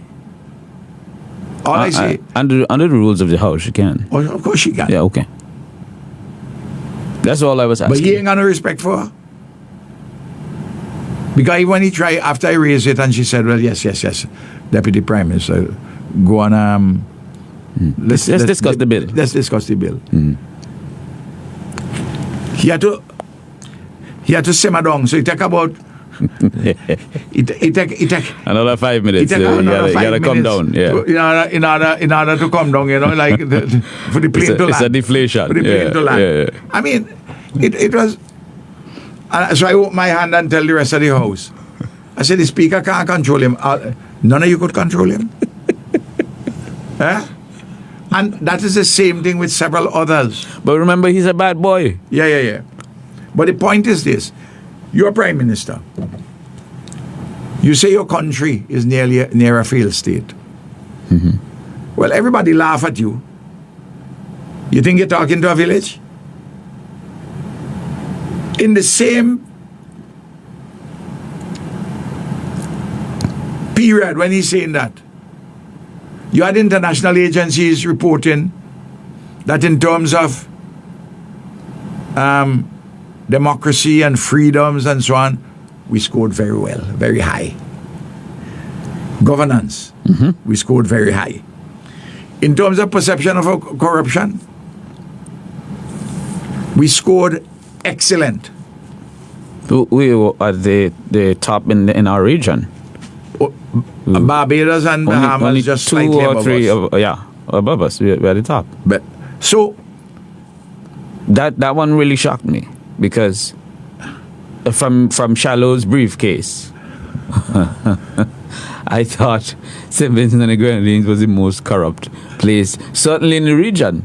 So to hear international organizations who know what they're talking about, or seem to know, for that matter. So when they're talking like that, people say, but wait.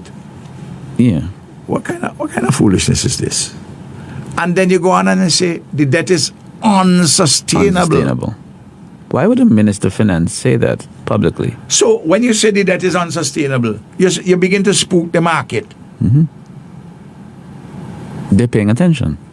They're listening to you. And you take not revenues, but borrowed monies which we left to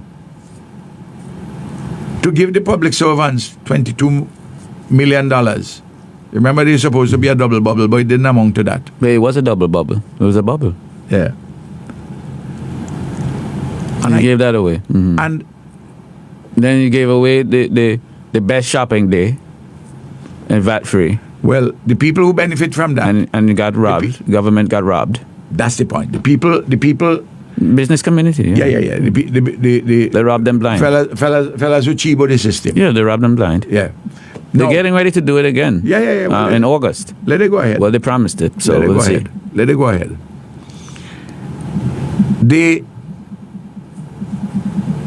So you give away all this money. In what Moody wrote about in July 2025. And what they wrote about in December 2020. The opposition knew about it, in the 2025. So when I see people, a lawyer who writing, he had it submerged. He coming up for air every now and again. Say, well, they didn't know this thing take them by surprise. They weren't hearing what we were talking about. Stick the break in the ears. A lawyer who support them. Mm-hmm. I don't know whether he hoping to get to be an agent for some entity selling passport or something of the sort. I don't know. In 2025, in the appendices of the 2025 estimates, our last estimates, every single thing about every item, every debt, everything which was spent on is here. It's outlined. And that's out at the beginning of 2025. Well debated. Yeah. No. You go and you say it's unsustainable. And in the same breath, you say you're going to a debt swap.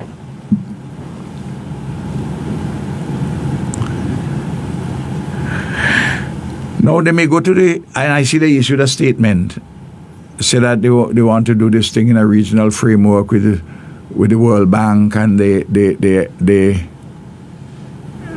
Eastern Caribbean Central Bank.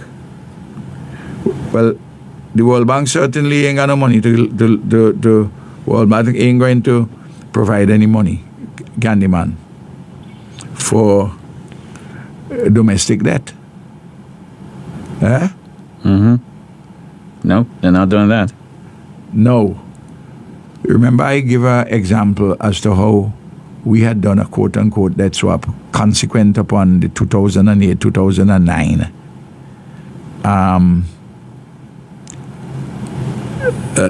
global economic meltdown, for which we had no responsibility. And people at the CDB were at the time willing, if you have any higher price debt, and when the banks were under pressure, I say, well, listen, our National Commercial Bank is under pressure. The government owed them, I don't know, $170 million. Let me take $100 million, which at the time was being serviced at 9% average. NCB. If you had CDB, give us $100 million. Pay off. Lend us the NCB at 4%. They lend us at 4%. So we save on the $100 million. For you do the math, instead of paying $9 million, 9% interest. You ain't dealing with principal yet. 9% interest. You're paying $4 million. You save $5 million, and you also give the bank liquidity because it was under pressure as a consequence of both its undercapitalized nature and the liquidity problems caused by the global economic meltdown. No. That's totally different. And we told CDB, we said, listen to me. We are committed to make sure that this bank is solid. We're doing reforms with the assistance of the bank, with Eastern Caribbean Central Bank, with Dwight Venner. We had a growth and stabilization program through the central bank, doing our work very well. And then we indicated to the CDB, listen, though it was not a condition for the loan. They say, we're exploring with Bank of St. Lucia to buy 51%. So we took one step backward with the ownership to take two forward. We went back. When we have everything in order, we say, I come back again, buy back the 51. They say, man, this thing is profitable, Ralph. Don't take all back now. Take back only 31%, leave it with 20. I say, all right, okay, fine, okay. We're in the same currency union. We also have shares in the parent entity. NIS, for instance, got shares in the parent entity of Bank of St. Lucia, the finance entity over there. Small shares. But one currency union, no, we say fine. No. Listen. The debt now, which they're going to incur, the Canouan Airport, is 5%. The bulk of the debt with Bank of St. Vincent, in terms of the average, might be now 5.5%, because interest rates are now much less in the domestic sphere, in our own sphere. If the bank is lending you for a development project at 5%, you can rest assured they ain't going to lend you for any debt swap for the share to try and replicate. You don't get it for less. To replicate what I did now. Yeah. The situation is different. But you notice that when we were doing our things, we were not talking about things that are unsustainable. Challenges arise, and we use our creativity and sort out these challenges. But it's the Prime Minister's responsibility to reassure the markets, to reassure. But he spooked the market. This is why. Did he know he was doing that? At the $200 million. And I want those who are not sufficiently initiated. The first category I talk about. Mm-hmm. And I want those who are myopic and stuffed with malice. And the third category of the opportunists. I want them to hear this. At the end of June of the $200 million they want to borrow to finance the budget with a whole set of little thing, they had only raised $52 million. Wow. And in 6 months, I'd warned them about it. And I told them that in order to raise money, the way you're talking, you will have to offer higher rates of interest and shorter periods of amortization. When he answered me for the period between April and the end of June, when I asked him how much of that he raised, of the 200 million, he said 30.4. He had told me earlier he had raised 22. Yes. In April, he had told me up to April 15th, he had raised 22. No. Of the 30.4 million, I'd asked what the terms were. He said, well, some is 5.75% interest, some is 6.5%, and some is 7.25%. And the terms of years, 6 years, 8 years, 10 years. That's what he answered for this 30.4. I then asked a supplementary question. What was that? I asked Friday. I said, how much of this 30.4 is at 7.325% and 6 years? He tell me that he don't got that. The speaker tried to protect him a little, but eventually he had to answer. It's a logical follow-up question.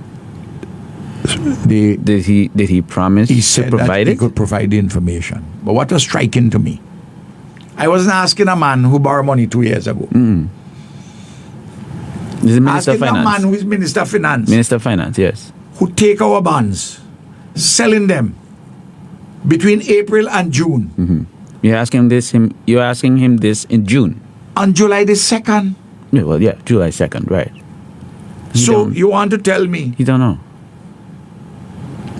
middle of April, you had answered me the last time, 21st of April. So, 21st of April to the end of April is 1 week. Then May and June. So you want to tell me in 10 weeks, you borrow money on our behalf. And Ralph ask you, how much of it you borrow, of the 30.4 you borrow, at 7.25% and the 6 years. A short period of amortization. You couldn't tell me? Not even a rough percentage. You couldn't, not to say 2 years ago. Yeah. I mean, I wouldn't ask a man that to tell me in a supplementary 2 years ago. Because he could say, come on, Ralph. I mean, it's 2 years now. We borrow a lot I'll of get different that money. for I you. can't remember. Yeah. I got to double check this thing. It's like you go to the bank. You go in regularly to the bank to borrow. Candy man, you have to check your slip them to see how much you borrow at 2 years ago. Yeah. But if you borrow between April, Yeah. I want to ask you a question. In June. And you asking me at the beginning of July. I don't know. Of course Hey, I well, know. no, you can say, of course. I mean, because you were just talking. I'm the one who did it. I sat But in the the man negotiations. didn't know. He tell me he could supply me. So You think we have a different Minister of Finance? I realized then, listen, sometimes I ask some questions and I get answers which tell me about fella's mindset, you know. This is a man who is uncurious about these things. You think the Minister of Finance knows what's really going on? You think he's aware? So Moody's took him apart with this thing about unsustainability. Moody's took him apart on the debt swap issue. Moody's took him apart on going to the market for 200 million. Because remember, you remember this facile thesis by the NDP, promoted by Leacock and adopted by all of them. They think, hey, that ain't such a bad thing to fool people with. You see Ralph? Ralph is doing all these big projects.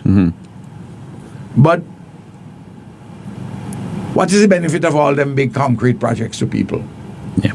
So we will come and we will give you a number of little village projects. Itsy bitsy bubble gum. We remember they made that campaign promise. Which is that? I'm using that as a variant of Miss Rachel. You know Miss Rachel? Yeah. But, that ain't really what it says, but in this context, I call it itsy bitsy bubble gum. So to kind of Yeah. stick little thing together now. And I told them in the parliament, you all go back and look at it. Everybody in the country go back and look at it. I said, each of you talking about this $200 million. You all, because in the estimates they were talking that. So when you came to the budget, I know what they were saying. I said, that is in this book. Don't think you raise it, you know. And let me explain to you why you ain't going to be able to raise it, but you're going to spook the market. And the interest rate is going to be... And I say, by the time half the year come, what you raise, the bulk of it is going to go to recurrent expenditure. All them little itsy bitsy bubblegum thing you all have. Thinking you're going to get. It ain't there. Bramble shouted out and says, no, we are creative over here. Creative. Be creative with that. They had budgeted Candyman. I draw it to their attention. If you look, listen, it's 25 years I run this thing, you know.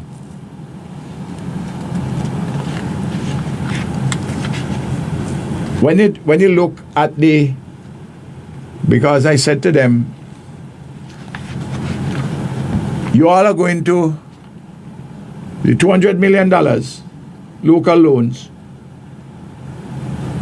you all are going to put 80% to capital and 20% to recurrent.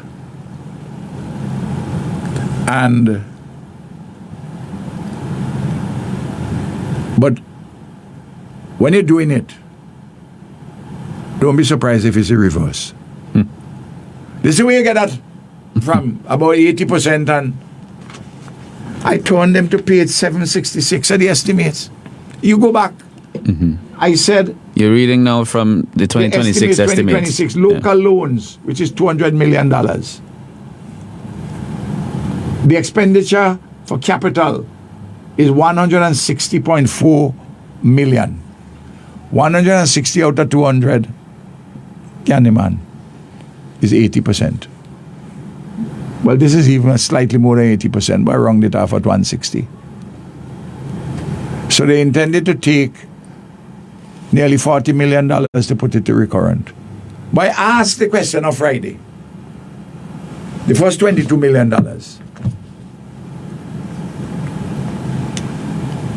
Approximately 70% was recurrent and 30% capital. For the 30.4, which he spoke to me about, which I asked him on July the 2nd, was 78% recurrent and 20% capital. In other words, the money which is raised for local, as the local counterpart money, Candyman, to go with the foreign monies that you borrow. They ain't doing... They're not getting what they expected. It's reversed. And I told them they'll cannibalize one another. And the other part within the ministries, of this, the other part of this was supposed to be the itsy bitsy bubblegum part. You know what I mean? Which they put in. None of them taking place. And I told them that they will cannibalize one another, and they start to quarrel with one another. Within ministers.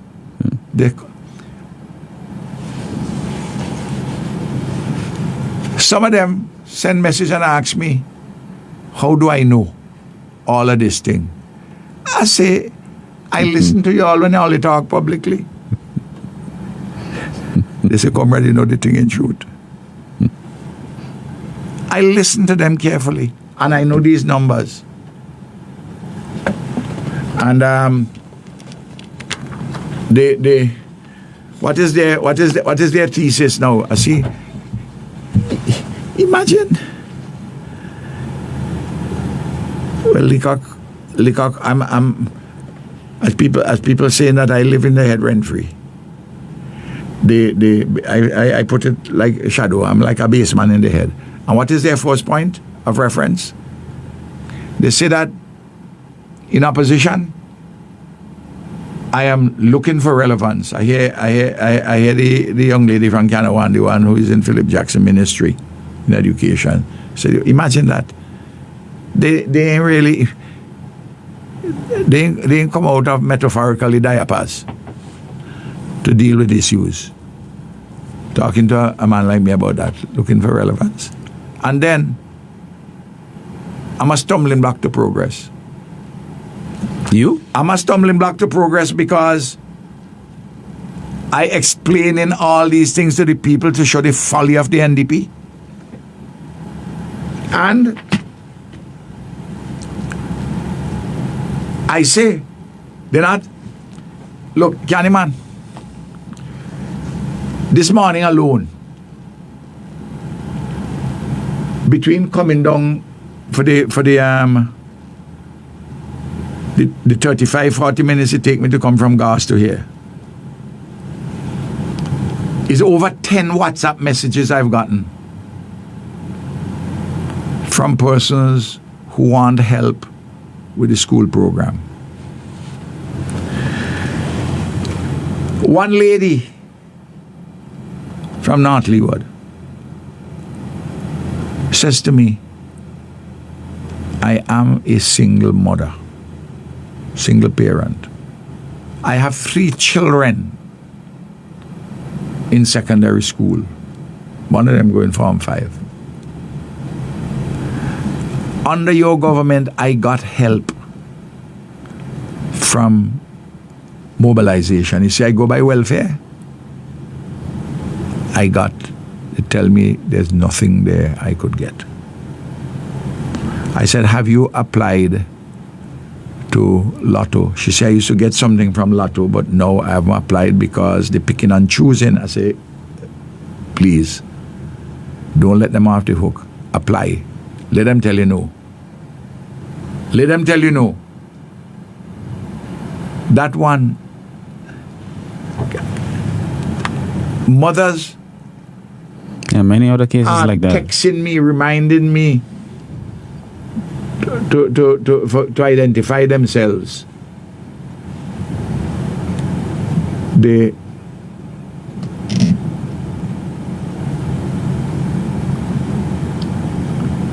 All of these. And Candyman, since I'm on this program at 10 o'clock,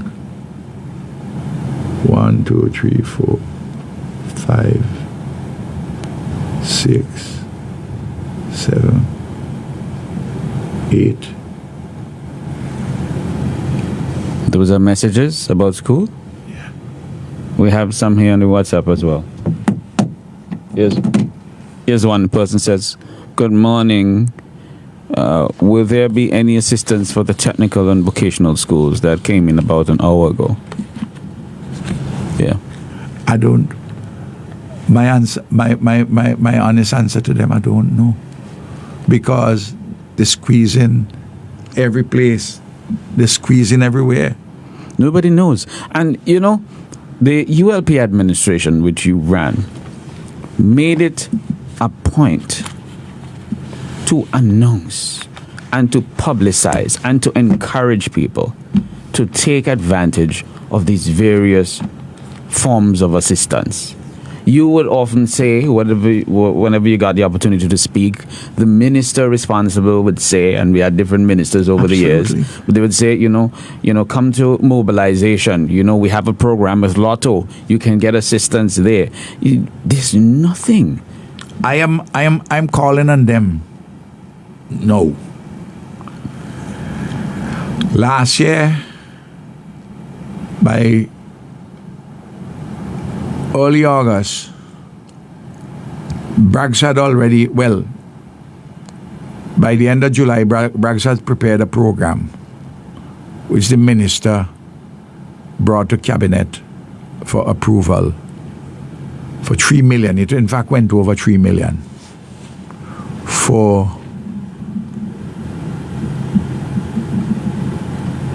the school, when you're going back to school, so that you could help clean the road now. I'm calling on them to get that program going and to provide no less than 3 million when the current situation, given how the cost of things going up, the number should not be less than 4 million. And I want to see this program start the latest by the beginning of the second week in August so that people, when they work, can get their money. And I want to advise people, make sure that you have bank accounts so that the money can go on your card and all the rest of it. Remember we introduced all these things? Yeah, of course. To cut out the people stand up in hot sun, hundreds of people, thousands of people. No.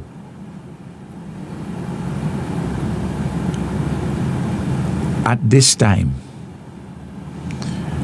people will be looking forward to pick up a $300 or $400, varying different categories, to get some money to buy some clothes,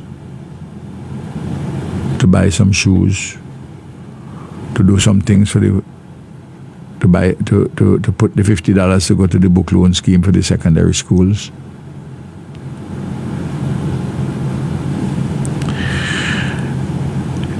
The vouchers, for instance, for Jacks, should be already ready for people to get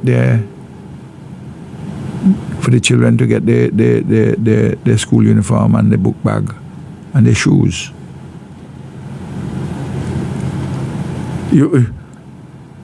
None of these things taking place. And what is happening when they go? They're discouraging people. And the people are being told. I get it from many people. When persons say, but how you tell me that I can't get this? There's only one child could get something here and so on. So, well, we don't know that one child would be able to get, say, boy, two of my children used to get something from mobilization. Say, well, Santa Claus not in power anymore. That's what they call me, Santa Claus. Santa Claus not in power anymore. Meanwhile, on all the blocks in this country, including in central Kingston, the young men and women on the block saying, when Ralph and ULP been in power, money been a run. They're telling the parliament, they're telling their own parliamentary representatives that all over the country. And people are suffering, and they're firing, and the level of victimization is going on. Well, so the people at Orange Hill, at the farm at Orange Hill, yes, agricultural workers, a number of them reached out to me over the weekend between Friday and now. And they are complaining that they're not being paid. Yes. Some of them have been fired for no apparent reason. But and one of the persons who spoke with me is a lady. She said we've never. She said, I've worked here for years, and we have never had payment issues. Our payment was always in full and always on time until this new administration stepped in. She said there's a new person in charge. She gave me the name of the individual. I wouldn't say it's a lady. But she said, the lady, I told them when they complained to me about the lady, I tell them that the lady, they mustn't allow, they mustn't. So you're getting the same complaints? They mustn't beat up on the lady, because the lady she's doing is only, those are the instructions she has. She's doing as she's told. Those are the instructions that she has from the policymakers and her superiors in the ministry, her administrative superiors, who know the policy, telling them that but really, I feel for these people. Listen to me. Candyman. I told them in the budget, I refer them to page 359 in the estimates. Under the account 453, research and development. It is under that category. If you don't know where it is under that category that people are being paid at the sites. All these workers, from Orange Hill all the way down to up in New Grongs, Mespo, all the way down to Dumbarton and Walilabu, Yeah. go to Belmont, all the place them. So they fall under what? Research and development. Right. The estimates for the wages in 2026 is $3,765,000. 3.7 million. No, not 3.7. 3 million. 3,700,000. $765,000. Right. Okay. So 3 million. $3 million. In 2025, The year before. the year 3.974 million. In other words, It's a whole call it million 4 less. $1 million less. I told them that. Mm. I explained to them. They didn't understand. I said, let me tell you how this money is divided. It's being paid on a quarterly basis. So when you have 4 million, 1 million will go to pay First quarter. for the first quarter, the first 3 months. So the workers which you have there who are employed, you don't fire anybody, or you fire and you replace, which is what they're doing. They're firing people who they think are ULP, replacing with some NDP. Because what happened? If they fire somebody and don't want to fill the job, Mavis and Ephraim, who vote for you, come to you, they say, Elizabeth and Ralph get fired, then to NDP man, ULP man them. Man and woman there. So we want to work. So they put two other people. I said, let me tell you what's going to happen. So when you put you have the workforce, $1 million you will pay for it in advance. But if it's 3 million, you will put 750,000. So at the end, if it's 1 million, every month is $333,000 and change we will pay for the workers. After you pay for January and February, that is 666, call it 667,000.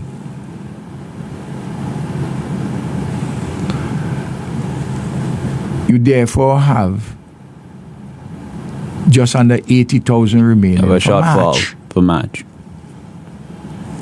And you have to wait until. So that's why the pressure start from March.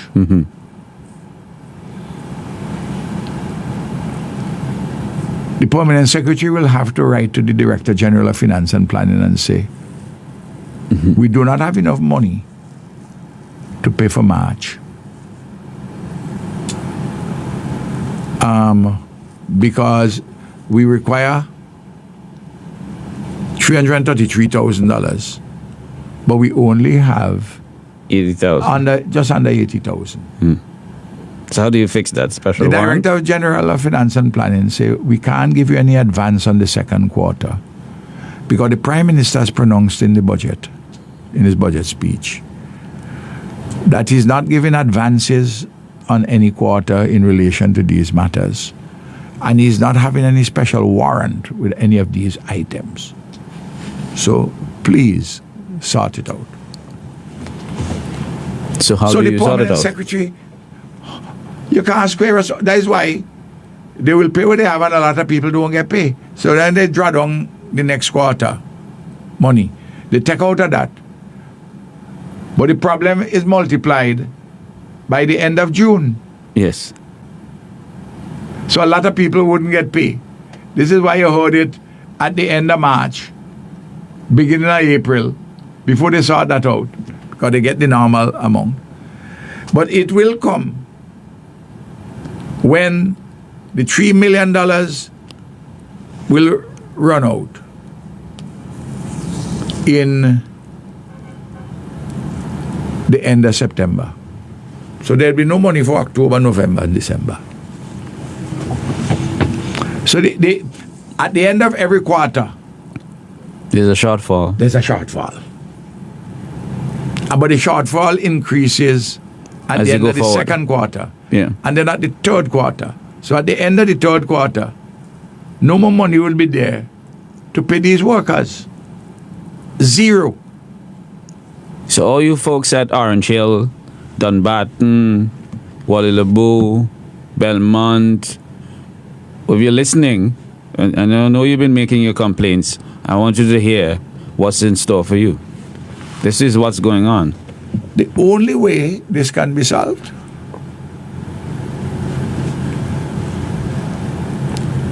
they fire people or they do an equivalent of firing by putting you 3 weeks on and 2 weeks on and 4 weeks Rotation. off. Rotation. Wow. Or they have a special warrant to increase the number to what the near $4 million was in 2025. But that's the only option the Prime Minister has ruled out. He said he's definitely not doing that one. That's the point. But I told them that in the Parliament. I did the same thing with the public assistance money. But fellas, when I was talking about this, fellas turn around. And you see them whispering among themselves, oh, so that's where the money comes. They didn't know until I educated them. That is under research and development that this money paid. come from. This is where it come from. This item. Right here, so. What page is that, the estimates? 359. 359. So if you want to follow it, you can go to that page, 359, the estimates. No. You'll see why these workers in Orange Hill are having those problems. I want to leave some time for persons to ask us some questions, but I just want to mention two other things. There are plenty things to talk about. Plenty things. So many things. But I thought what we did here this morning, it was important. Necessary. To go back. Necessary and desirable. To go back to Yeah, what because is people try to muddy the waters the after you movies and so on. Yeah, and then after Wednesday, after Friday. Yeah, they always will come. Yeah. But the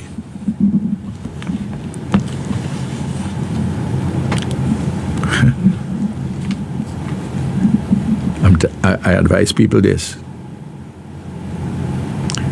This government, because of the pressures coming, they're swiftly going to turn totalitarian. You hear me? And look out for what Cummins referred to in a different context as draconian Chinese methods. You hear me? That's a scary thought. No. That's where the instinct of the government is, and people like Leacock and Cummins. Leacock had given utterances. And if we are saying to that, you know that I have not played any political games with the numbers of homicides.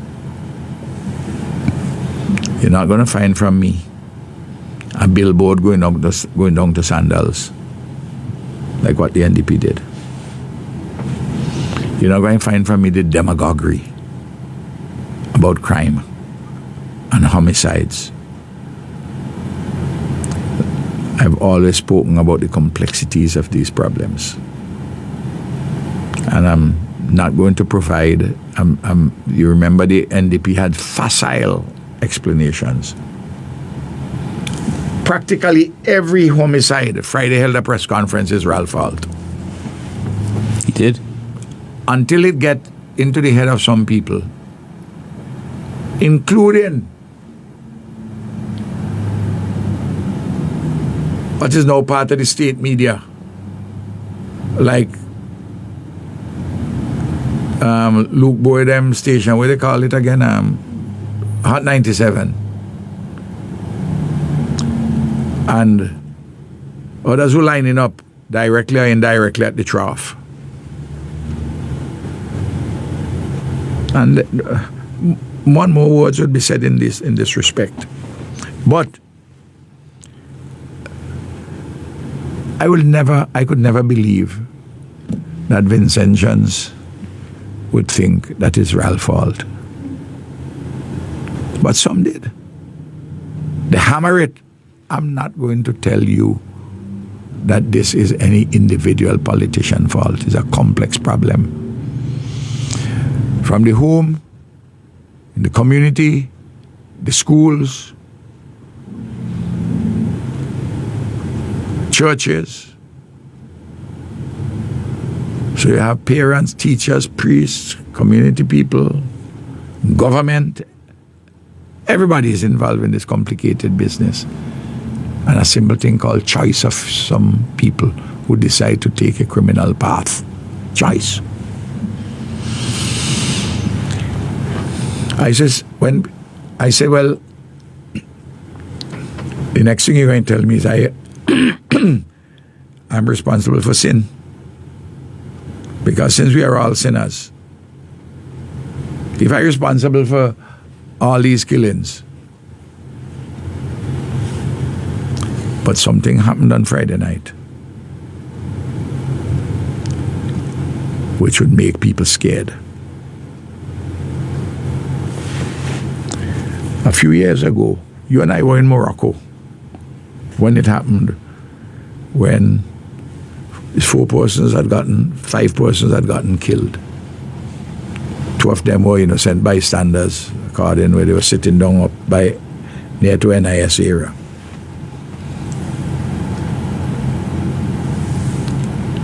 This time, the fellas are acting with such apparent impunity, some of the criminal class. They killed 3 people within spitting distance of the police station. Not the police station. The police headquarters.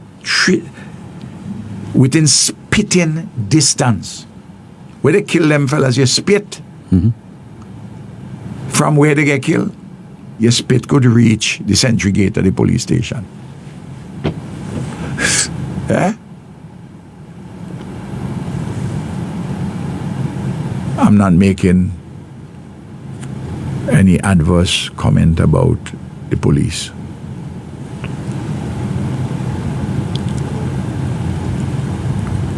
But a matter of this seriousness, because you recall that when it happened, I called St. Vincent from Morocco.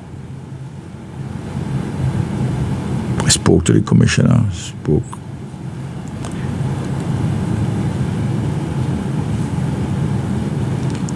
Friday night come and gone. Saturday, whole Saturday, Seventh-day Adventist Sabbath come and gone. Saturday night. Sunday, the other Christian people Sabbath come and gone. Sunday night. Monday morning up to 10 o'clock. I have not heard the Prime Minister of the country make a statement about this. I don't know if the Minister of National Security make a statement. I heard a statement by the Commissioner of Police. I don't expect Candyman, the Prime Minister, to make a statement about every time there is a homicide. I don't expect that. And I used to make that point too when I was Prime Minister. But where it happened, we are now 27 I believe this time last year, there were 20 homicides. People can correct me, whether it's 19, 20. Candyman. It's now 27.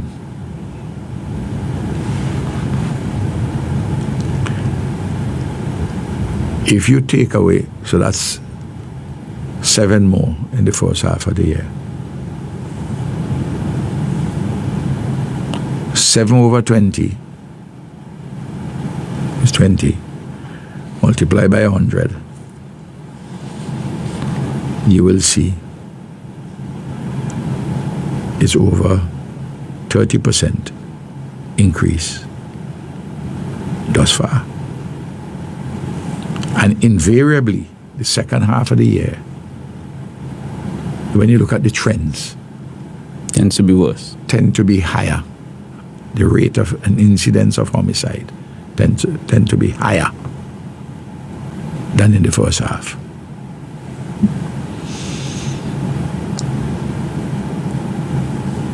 I don't know what are all the reasons why that is the case.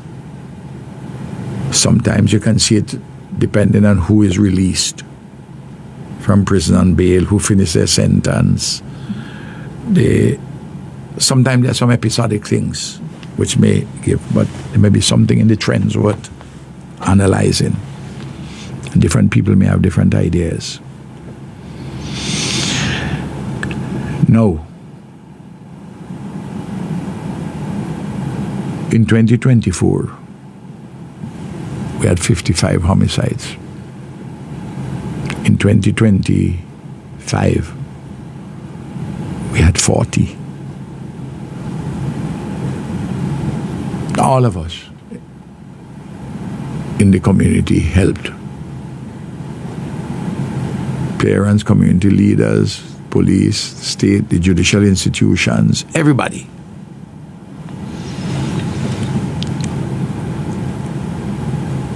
I had hoped that this would be a continuous downward trend, and that the decline between 2024 and 2025, that significant decline, that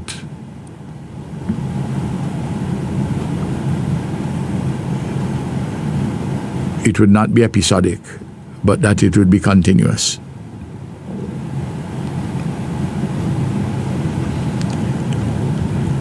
I fear that we are on target to exceed the numbers last year. If clearly the current trends continue or accelerate as they tend to do in the second half of the year. I heard the Commissioner of Police, and I heard he's talking about what he intends to do.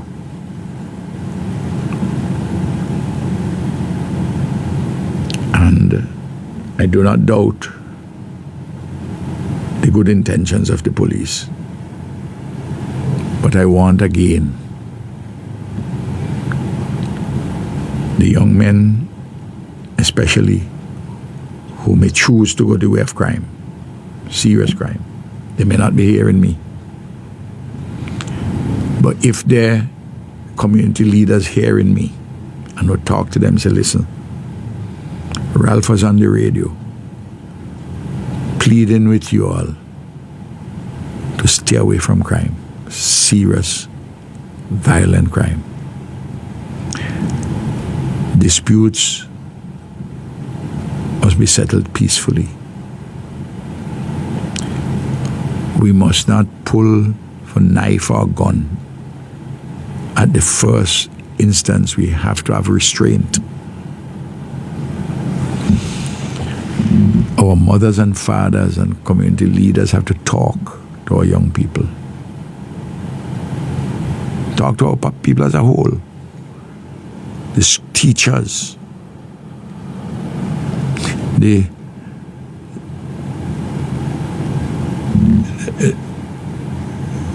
police, the priests, the pastors.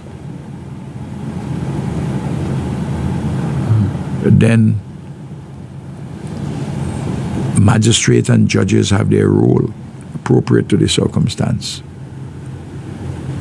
I hear the commissioner asking for people to come forward and give evidence. Trust has to be built.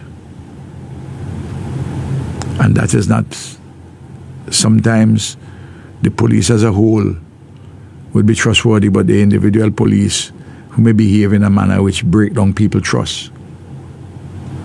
So we have problems. But these are things when we're talking about detection, but we also have to deal with prevention. The police can rely on my support and the support of the Unity Labour Party. But we need to hear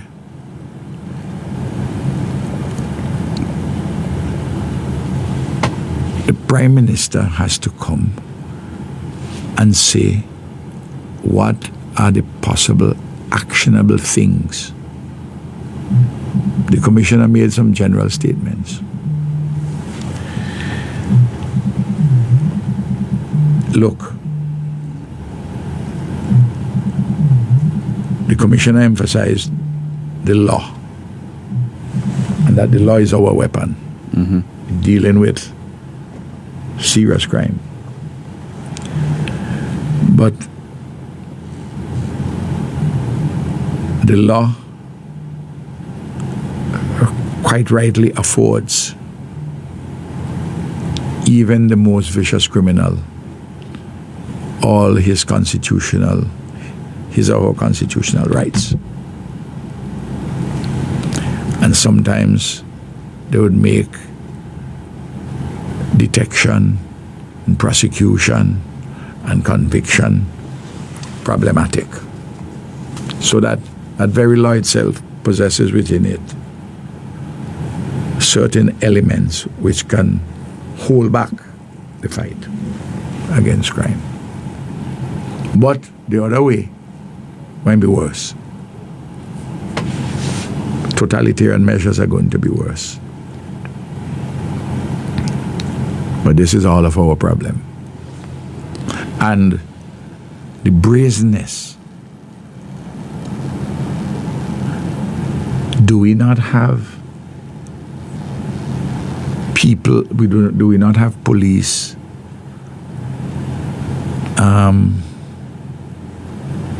patrolling in the vicinity of the barracks rather than just standing up at the sentry? And if we're going to use drone technology to look for pests like the giant African snail, and I'm not trivializing this, we have to use technology even more than we're using it at the moment. And we are using technology.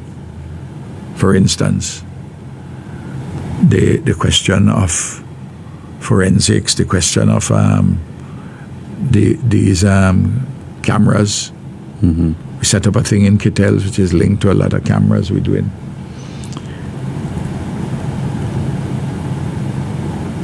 But I want to say to the Minister of National Security, your current approach of interfering in management functions in the police force are going to inhibit the police from doing their jobs. I'm clear on this. I've been there, I understand what could happen. You have an idea. I see a few policemen who were from overseas. When they were here criticizing ULP government. I know several of them. Some of them took their $10, their 10 years money go away. Some of them migrate to here or there. A few of them have come back. I have no problem with them coming back, provided they were good policemen and women in the being brought back into the police force if they went for greener pastures and they didn't get it. Fine. But I understand that some of these persons are also earmarked for promotion. You can't leave here and go somewhere else. And because of politics, you come back to have a jump over somebody else. In the same way, when Leacock announced,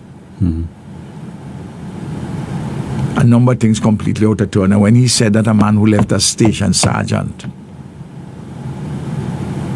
is going to be promoted after he left the force for 5 years and was a politician. He wants to come back and join the police force so that he can take care of his pension. I ain't got a problem with that. As I've said that. But to give that as a headline, that he's going to be promoted to assistant commissioner and to be in charge of hiring people, recruiting people, doing all the human resource. He'd be the czar for human resource.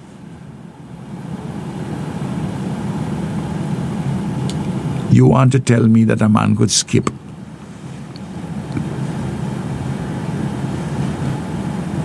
inspector, ASP,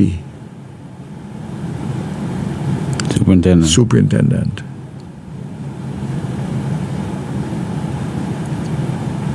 and go up to assistant commissioner? Eh? For what reason? Politics. Because you're politics? Yeah. And you then come in to talk to me about merit promotion? When you do things like that, the system is corrupted. One single act of that nature could act as a divisive and corrupting force. And then you interfere by saying that he is going to be in charge of human resources and that he's going to be the jefe in that area. That's a management issue. That's an allocation to be done by the Commissioner of Police. The Police Act gives the Commissioner that authority, not the Minister. Naturally, I expect that the Commissioner will discuss with the Minister as to who we put in heads of various divisions and so on and so forth. And would take the Minister's view into consideration, but not necessarily follow the Minister's view. The Minister, because if the Minister come tell you that Smith could be put there to be in charge of that, and he will do a good job because he has a degree in policing,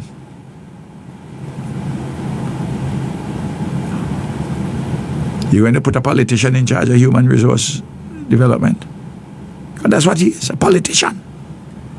Well, he admittedly said so, that he always wanted to be a politician. He entered politics, etc. I don't care what he say. I'm not so interested in what a man say. Well, he said so when he entered politics. Why he did for 5 years? He was being interviewed. Why he did for 5 years? And I returned to this. And that's what he said. I returned to this. He was interested in doing. I'm watching to see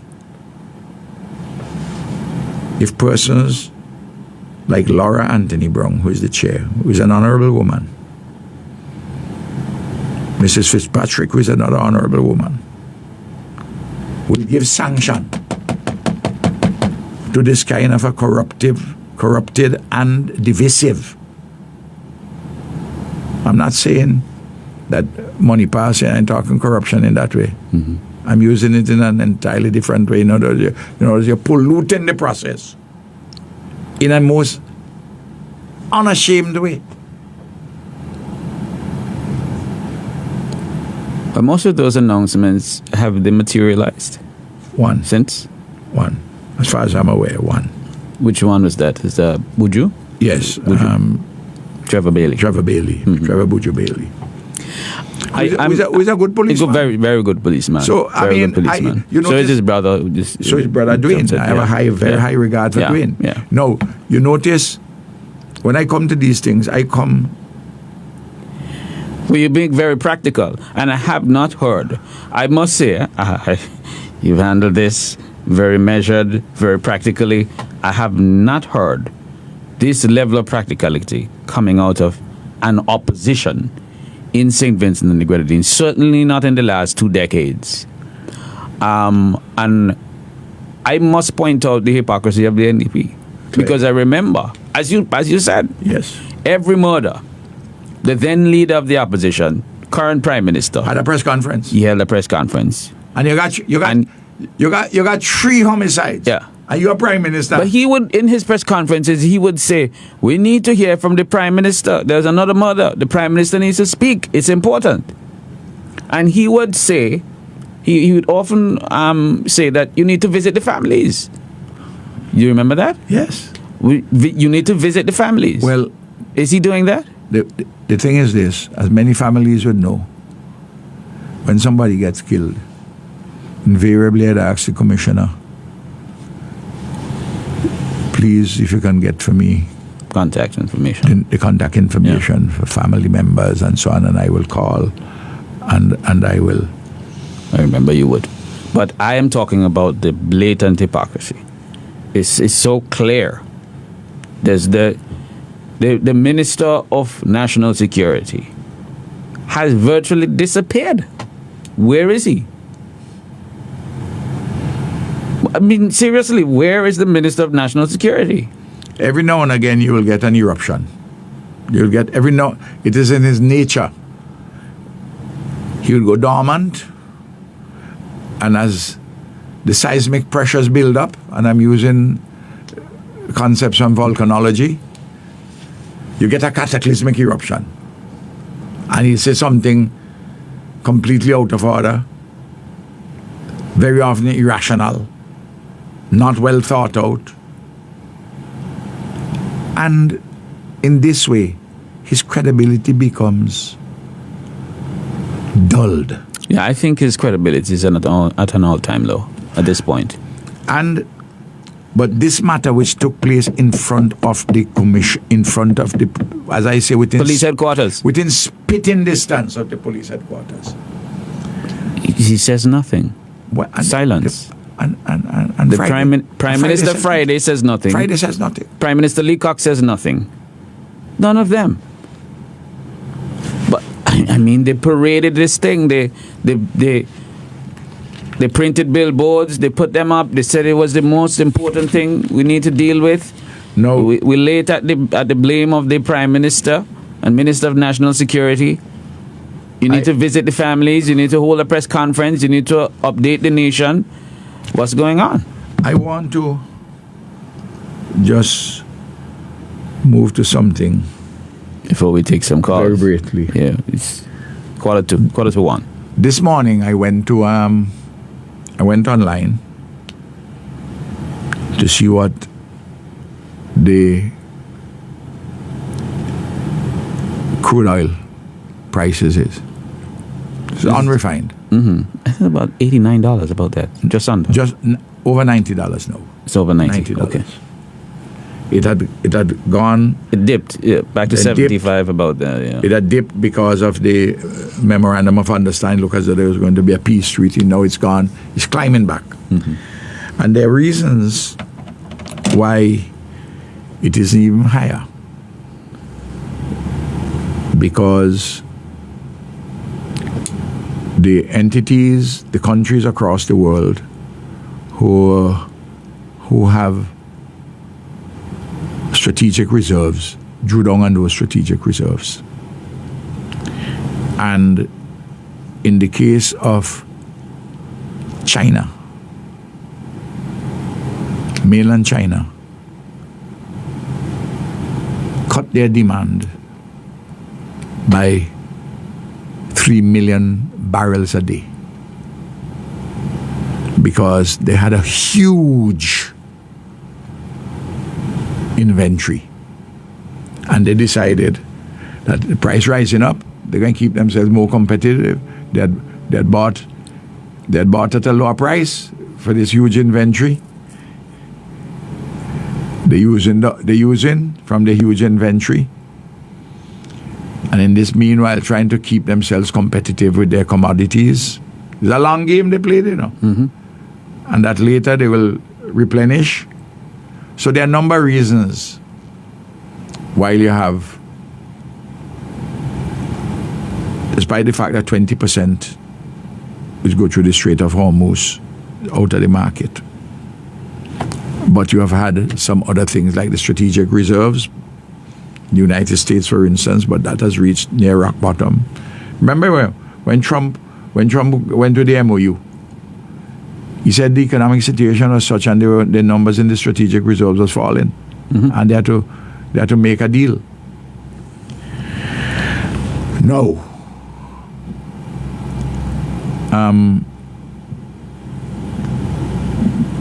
This is affecting everything. And for us, we have to talk about electricity and the diesel which people consume for the road transport and gasoline and, of course, LPG for cooking. Fertilizer.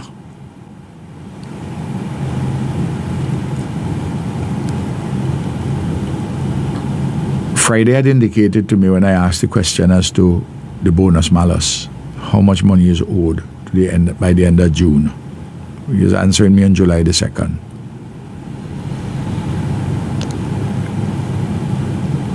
$12 million were owed to the end of May to the companies, mainly Sal.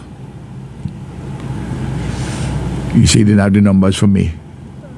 To tell you the truth, I didn't buy that because I know the numbers are reconciled within weeks of the end of the month. I could understand he couldn't give me on July the 2nd the reconciliation for June. Right. But not me. Not me. Not me. But I suspect that the number for me is very high. So you have to answer me sometime or the other about that one. Not tomorrow because I don't have any.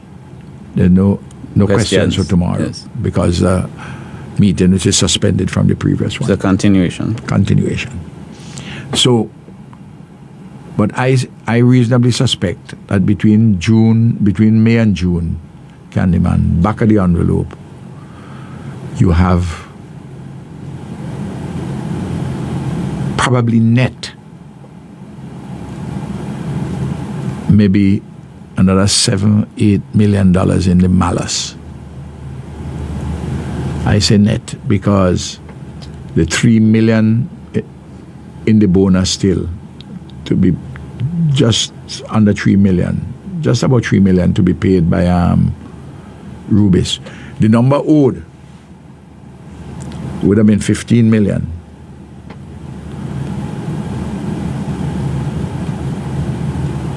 But for the fact that there is a $3 million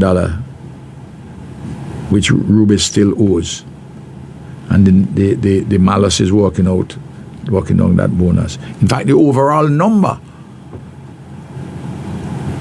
would have been higher, but for the fact that by the end of December,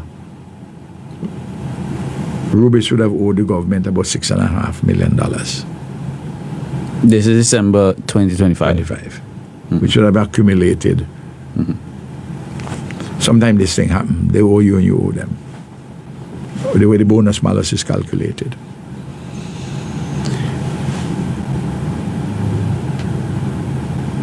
So you're going to have, Candyman,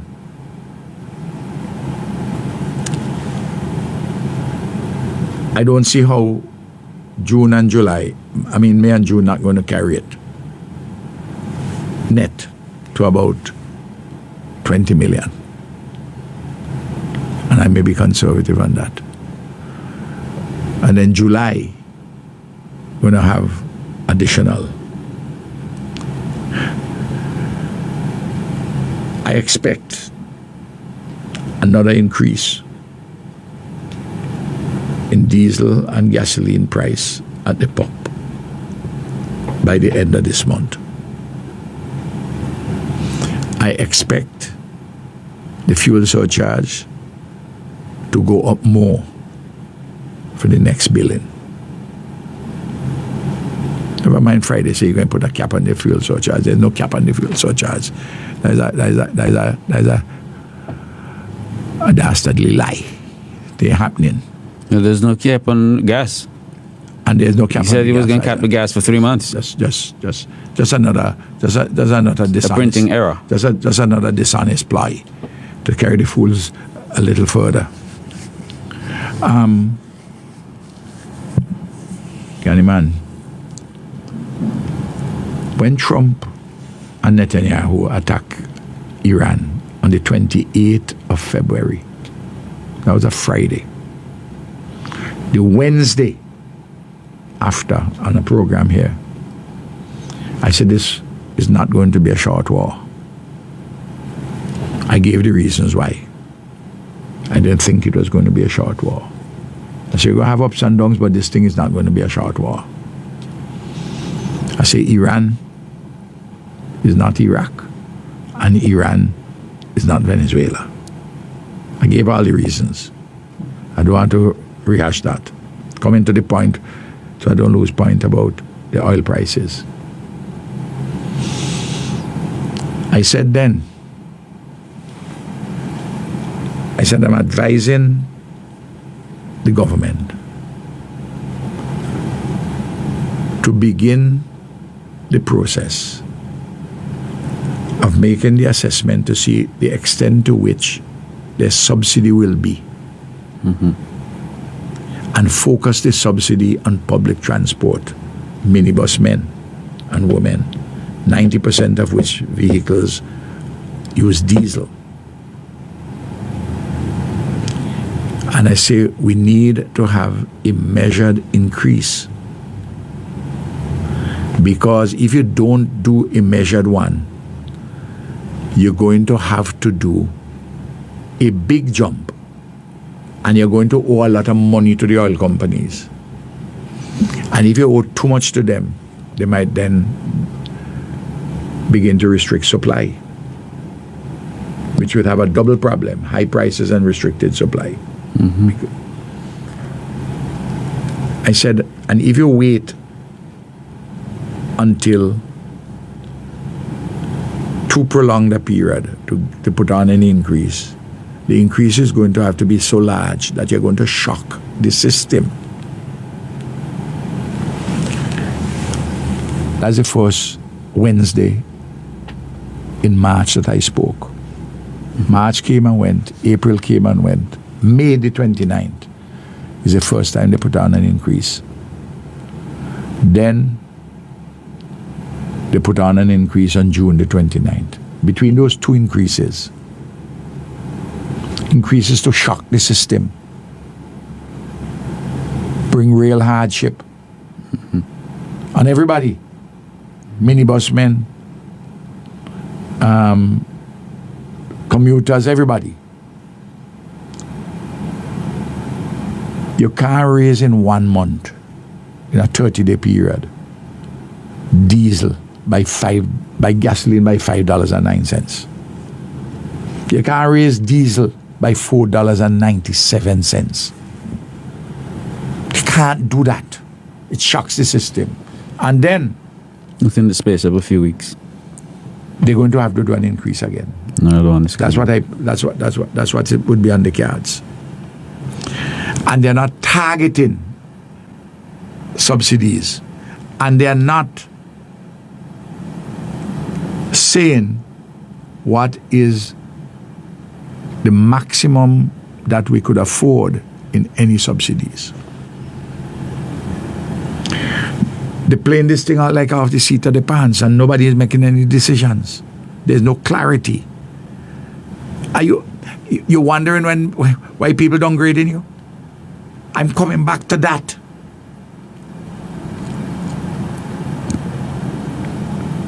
Somebody told me that a big man in the NDP 3 weeks ago, 4 weeks ago, said to him, fellows telling me earlier the week gone, the fellows tell me that a man, a big up man in the NDP, say, boy, things reaching a point where Ralph should really, Friday should really ask Ralph if he could give him some advice on this or that. Call Ralph. The fella told him, he said, I think that has passed because Ralph said in the parliament he's prepared to provide advice. You did? I'm at Goss, buddy. I love this country. It's my life, my service. They said they want no help from me. They scoffed at you. Really? That's fine. It was a joke to them. Yeah, it's a joke. The joke. Unsustainable debt, you leave, you this, that, or the other, no, play all your things. No. All I'm talking about here, if they don't listen to it, because some of them listen to me, at the time they listen. But by this evening, before the office of the Prime Minister, the office of the Leader of the Opposition closes, there would be a brown manila envelope to each of them with a transcript of everything you and I have said here today. And tonight, Friday would read it, and tonight, Leacock would read it, whether they will follow closely what I'm saying. But it would be in their hand, and it would be part. I don't know what I'm saying, whether they're going to have indigestion tonight, or they go say they don't want to have indigestion tonight, they go wait till tomorrow when they're having their coffee. Don't know, it might stop them getting breakfast tomorrow. I don't know. But what is happening in the country, the thing is off the rails. I don't know if Friday reads that much. But all over the country, people are bawling. But let me ask you this. If they weren't ready for that, are they ready for what is to come? Because I don't think you would have known this took place while you were on the road. But the Houthis in Yemen held a press conference this morning and announced that they're about to close the Bab el-Mandeb Strait. No exit at the Red Sea with this thing. And you know what that means. With roughly 7% of global supply is pass through Bab el-Mandeb. So roughly you have 7%. Hormuz closed. Which is close to 20%. 20%. So you have almost 30% of global supplies in jeopardy now. This just happened this morning. Yeah. Look, I want to say to the Minister for Airports, Prime Minister may hear me too. Friday may hear me. Who's the Minister for Airports? Terence Oliver. Honorable Terence Oliver. There are a few things. Scale back significantly, like we intended to do,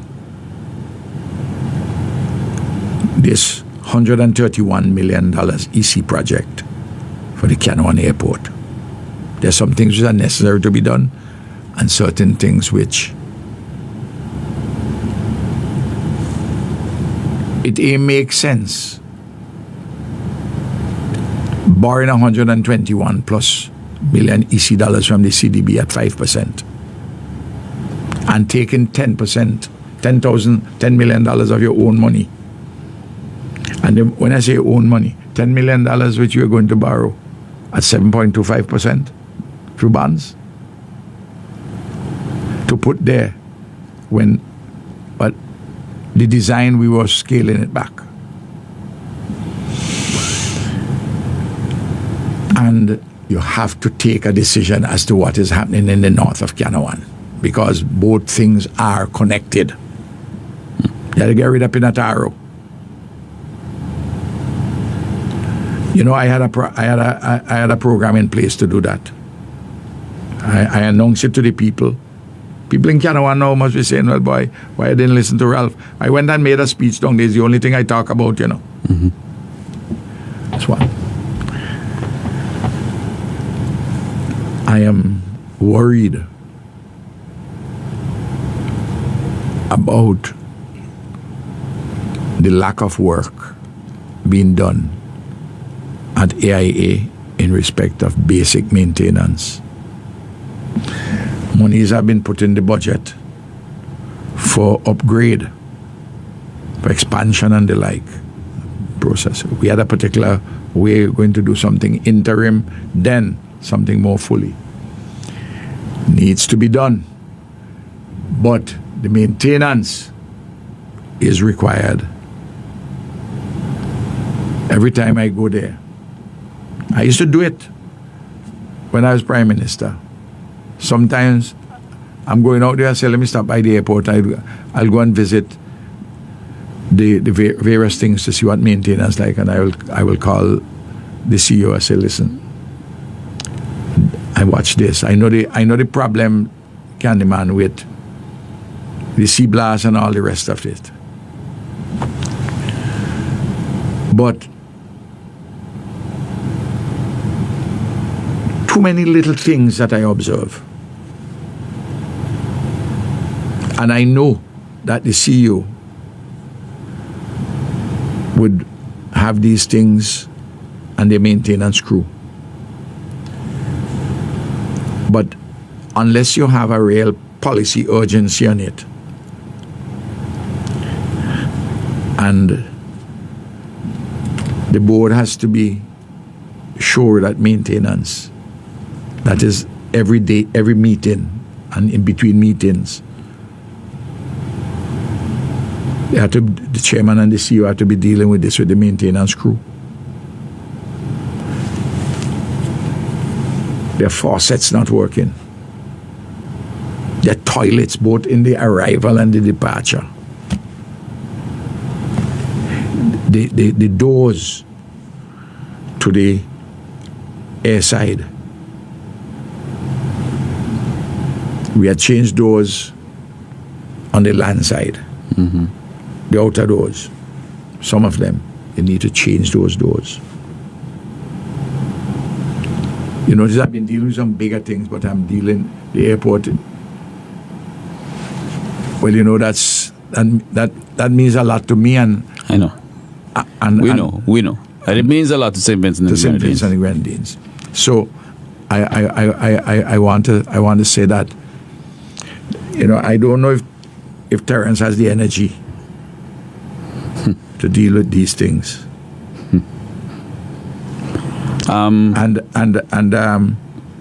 Last time I said I wanted to deal with housing and land. I will come next week with it. I am asking how much money CPL is costing to us for the 7th, 8th, and 9th. Huh? How much the government had to pay for CPL? But the government can't afford that. The government is broke. Remember, the treasury is empty. They can't pay for it. Surely. We're getting it free. Then, you see, look, anything which is happening now, you know, is initiatives which we had there. Remember the one with Moroccan fertilizer? Yeah, I see Bruce distributing. Yeah. Same thing. But you notice what they do with these projects, right? They announce the completion, they turn up to take photos and so on, they smile, but there's no background information. There is... Because they want to claim it as theirs. No, same thing. The only money that housing has now of any consequence is the $7 million US, which Ian Weiss, my dear friend, said that he's going to put in working with the government to do some further housing thing down in the Southern Grenadines and also up in Bequia. Yeah. We had done the bulk of the stuff, but there's still, and not only housing, some other things too, like for instance, the landfill up in Bequia. But at no point did we allow Ian Weiss to be the only individual. That's the point. The only side that was doing anything about the housing That's the point. reconstruction. That's the point. There was a government side and there was Ian Way's side. There was collaboration. And a big government side. Of course. Huge government side. And down in Union, the fellas are seeing if they can organize politically to have some people at the trough. They have to help themselves. Well, that's the word coming out of the young people in Union Island. They're saying... Ways is a decisive man. He wouldn't stand for that. Well, And he'll speak his mind. He will speak his mind on it. well, he's a hell of a man. I will say that because the amount of what NDP troop on him during that campaign for him to come back, it shows that he's really dedicated to our people. And So he's working along with them still. He's got a good heart. You know, he's got a good heart. He and I would speak because we are friends. We built up this friendship.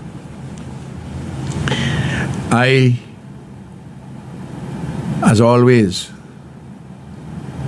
I will never talk to him about, I wouldn't ask him any question about anything with his conversations with Friday. He may seek my views on certain things, and I will give them honestly. In the same way, a lot of things I talk about, people, the NDP, this person, they're looking for ghosts everywhere. This permanent secretary giving, this person giving me information, Ralph information.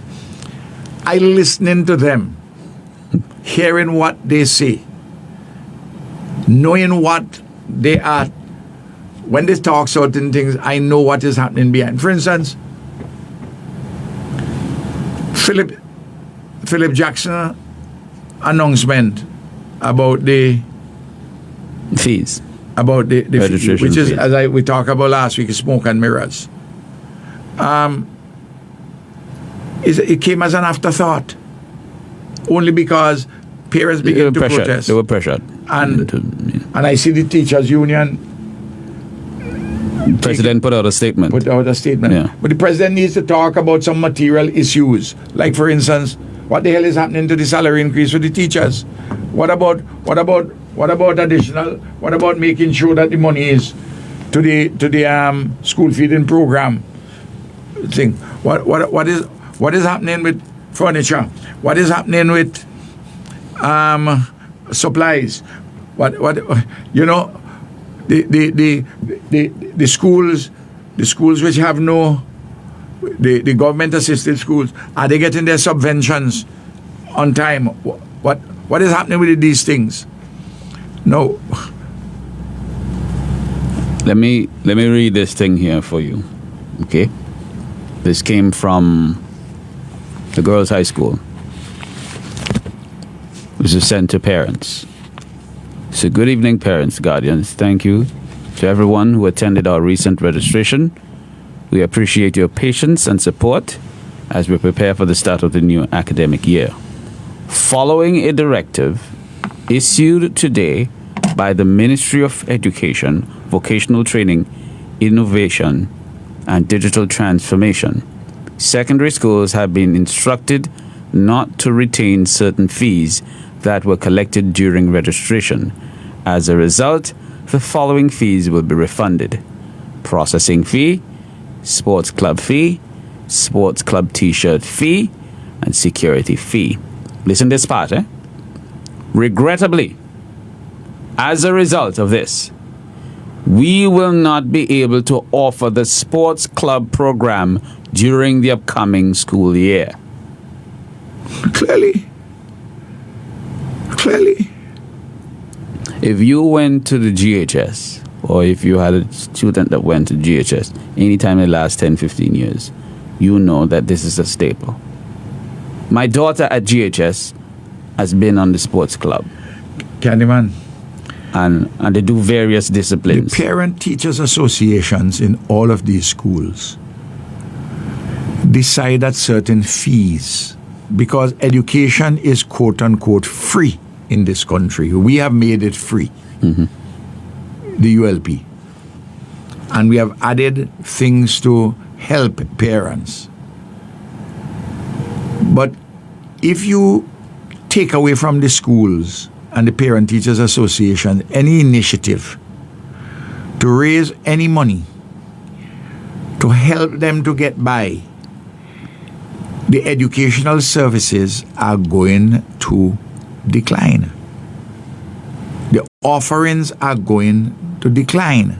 Now, there's some may say that some schools spend too much time doing fundraising. Well, everything must have to be in balance. We'll deal with that issue in a specific way. But parent teachers, when they sit down, they talk about things and they say, well, we can help with this, we can help with that. I mean, no. In the rural area, the school feeding program, as we evolved it. By the way, when we had arrived in office, the school feeding program was for all practical purposes dead, you know. We brought it back. And then we With set good food. and we set up Zero Hunger and got money channeled from the United Arab Emirates through Zero Hunger to do certain things in 20 schools, new fridges, we retrofitted places, and so on and so on and so forth. But in rural communities, you offer the lunch at 50 cents because the parents decide. Number of farmers, they'll bring fruits, they'll bring vegetables, they'll bring ground provisions to help out. Now, if you take away from the parent teachers associations trying to see if they can do something to raise money to do something, all they will do, they will say, well, listen, we can't do anything. Government say we mustn't ask for anybody to do anything. We can decide on that, but we'll have to ask the ministry if they have the money to do it. The ministry will simply say, we don't have the money. Because, as I showed last week, you know, and the petty politicking and smoke and mirrors these people are involved in, the NDP. You may recall that on the day when left-handed Lenny struck St. Vincent in the late 99, 2000? Yeah, 99, yeah. Caused damage down by the cruise ship pier and down on the leeward side of the island, including in Layu at the waterfront and all that. It necessitated what we had to do down there subsequently. Now, on that very day, the assisted government schools, that is to say the religious Catholic schools and so on. I remember. And Timmy and Emmanuel and they march for more support. What I was a part of that march. You were part of that. I was a student at the time. I was in that march. I was a part of the march. I went. I get wet that day. It was raining. I get wet that day. Sister Pat, who's now dead, who was the principal at Marica Secondary, she was one of the leading voices. They cuss her, they call them all foreign. She and another one who was a Trinidadian. Gregory Saka. He's a Trinidadian. They cuss everybody, the NDP government. Yeah. I came to office. I made sure that all the teachers were paid.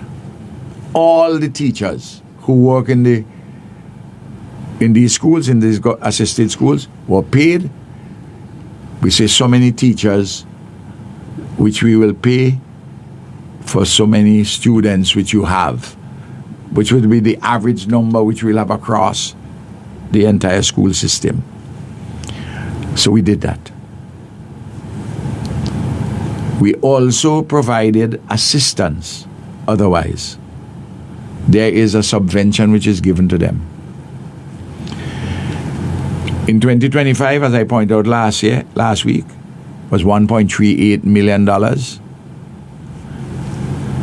This year, they have the same $1.38 million. If you take away, to show how opportunistic the government is and the Philip Jackson and Company,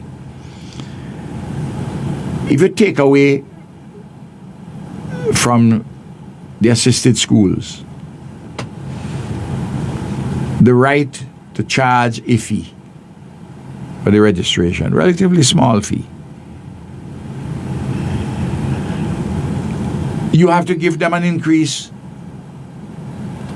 on their assistance, the contribution you're making to them, because that is a source of income for them to do certain things. Yeah, you have to offset. You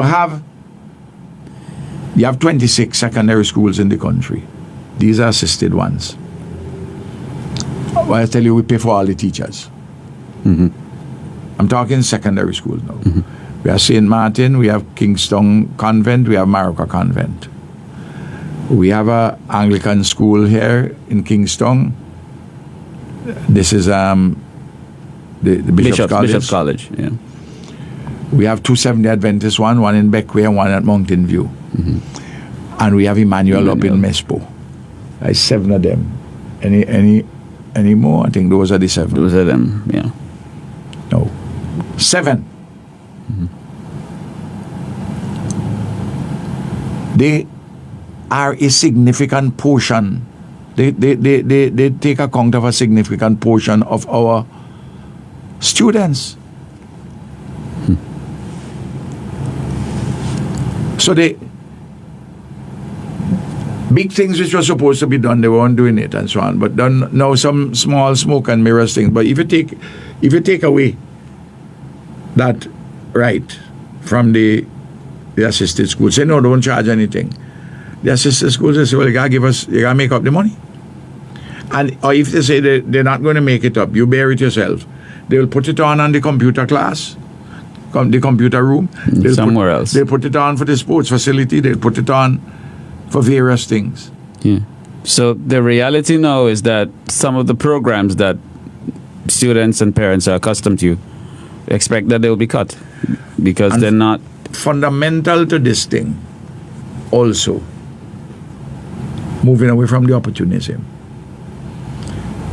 you have to leave a significant leeway for parent teachers to make some decisions in relation to the schools. So long as these decisions are not outside of the Education Act and if they are not beyond the pale. Mm-hmm. Agreed. Well, let's invite some calls. Let's invite some calls. So you can call us up now, and remember, if you're calling direct, please make sure your number is not blocked or is not on private, set to private, because we're not taking any private calls. We have some really desperate and malicious individuals who, they don't have a life outside of waiting to call in and start to express themselves in a particular manner. So please make sure that your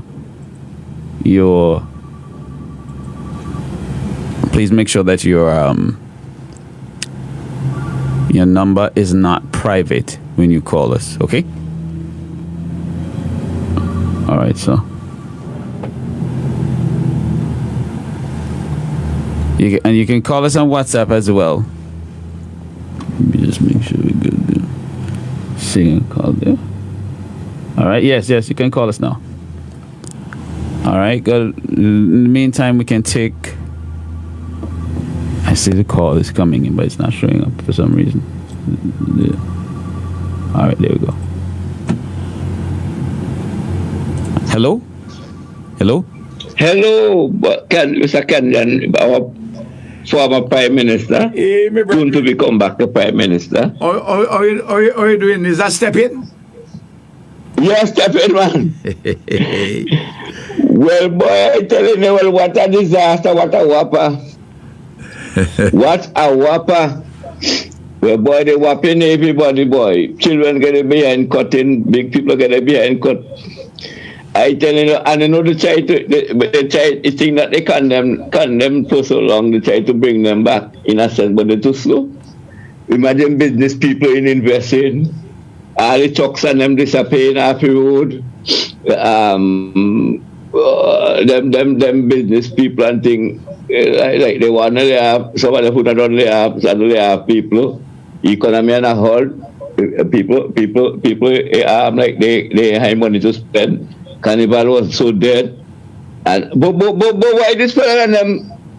Imagine they had two cases in court. Why don't I really try to say make an excuse, especially if Prime Minister? Well, at least the tell us a lie to get inside this. So you have to really, when it's a Prime Minister, at the point of assault, because I know Prime Minister for we, not for Vincent, not for Sylvan. So, and anyway, turn their people, you know, man, their own people, not sacrifice at all. Then we could talk to them who was operating like bats to the facts. No, they just humble and if anything you say, they take it. Anything you say, they try to learn something from you know, because they know something to do that is wrong. Well, it's still like little die hard one of them that bay face and shame and he had no shame and he had no understanding to still the knowledge and they carry on with the stupidness still.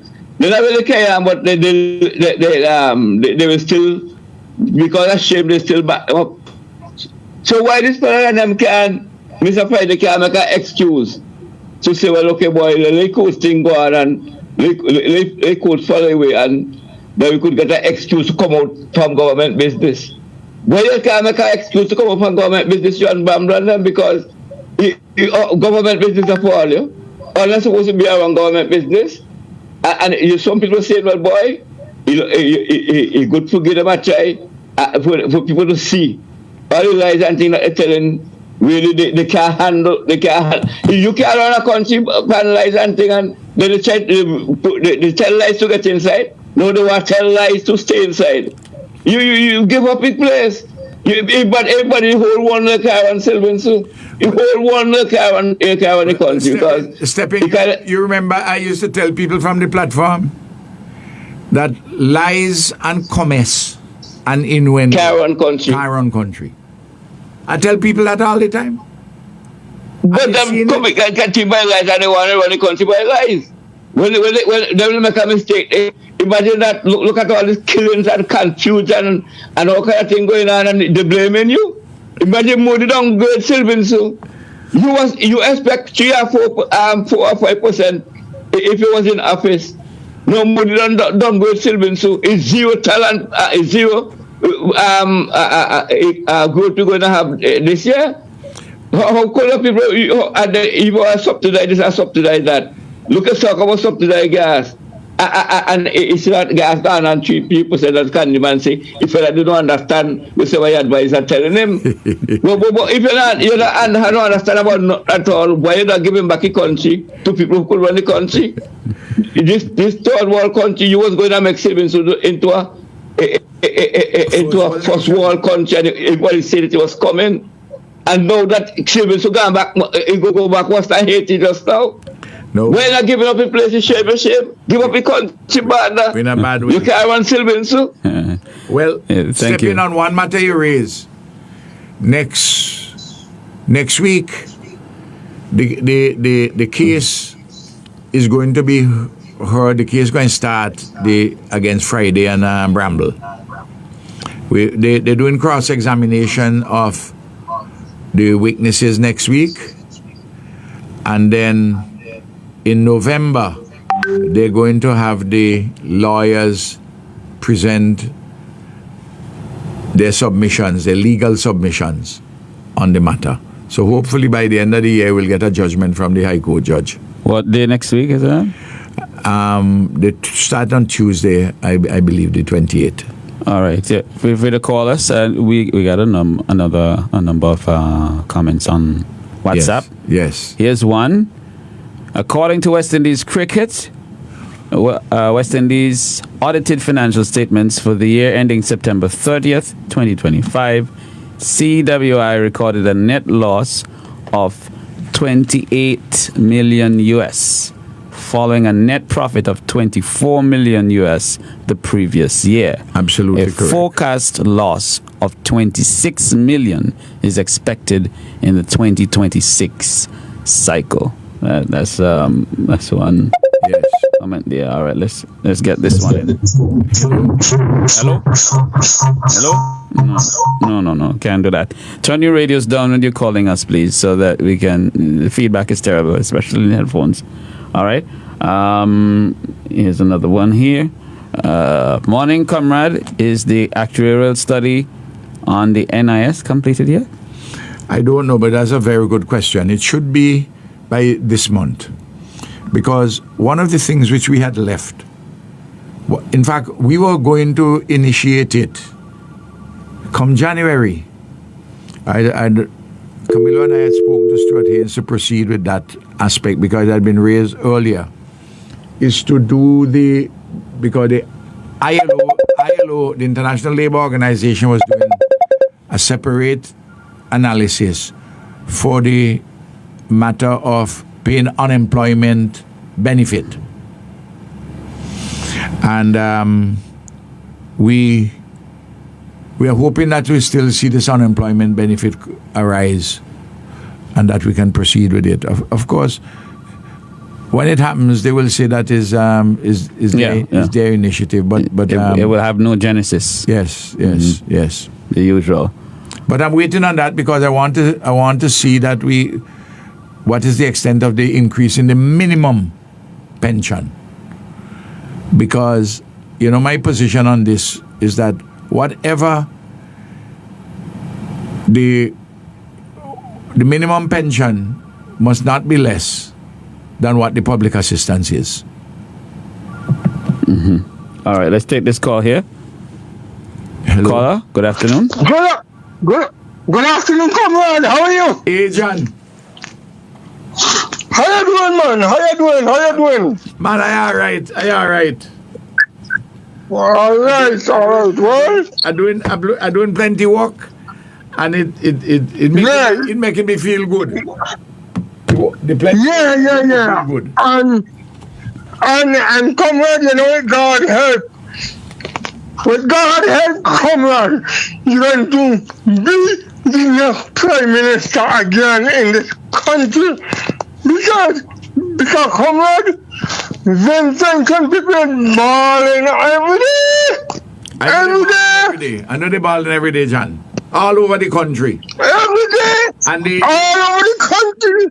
The representatives hiding from people. And when they don't hide. Yeah, I don't understand.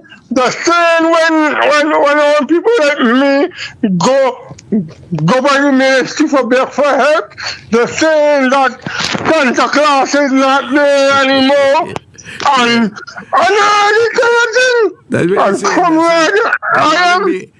Comrade, they calling me Santa Claus. Comrade, because let me tell you something. Comrade, there is no other Prime Minister in this country that ever done what you have done for people like me and like other people. There is no other Prime Minister. No other Prime Minister in this country have done like what you have done for the last 24 years, nearly 25 years. Look at me! Me have a disability!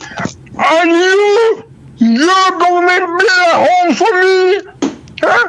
Your government looked upon me! Your government did not look upon me! We have built over 5,000 houses on our low-income program, and then that is separate from the in excess of 5,000 houses which we built and repaired because of suffrage and burial. The housing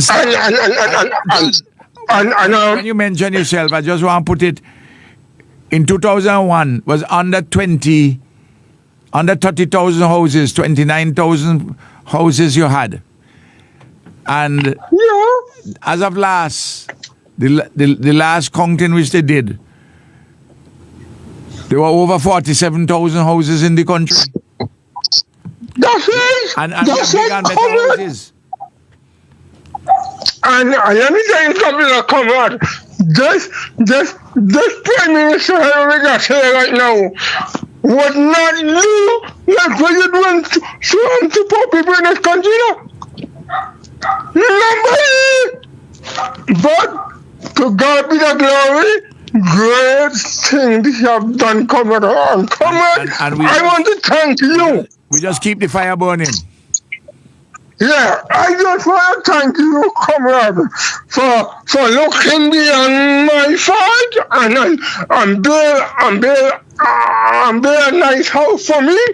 And I want to thank you for looking out for all the intention, not just some, all.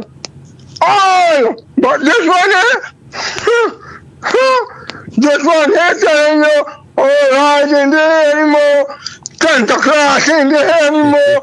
No. Well, they have Mr. Grinch now. They have Mr. Grinch now. They don't have Santa Claus anymore. Mr. Grinch.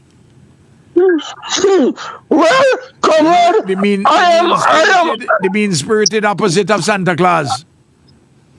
yeah, I am praying.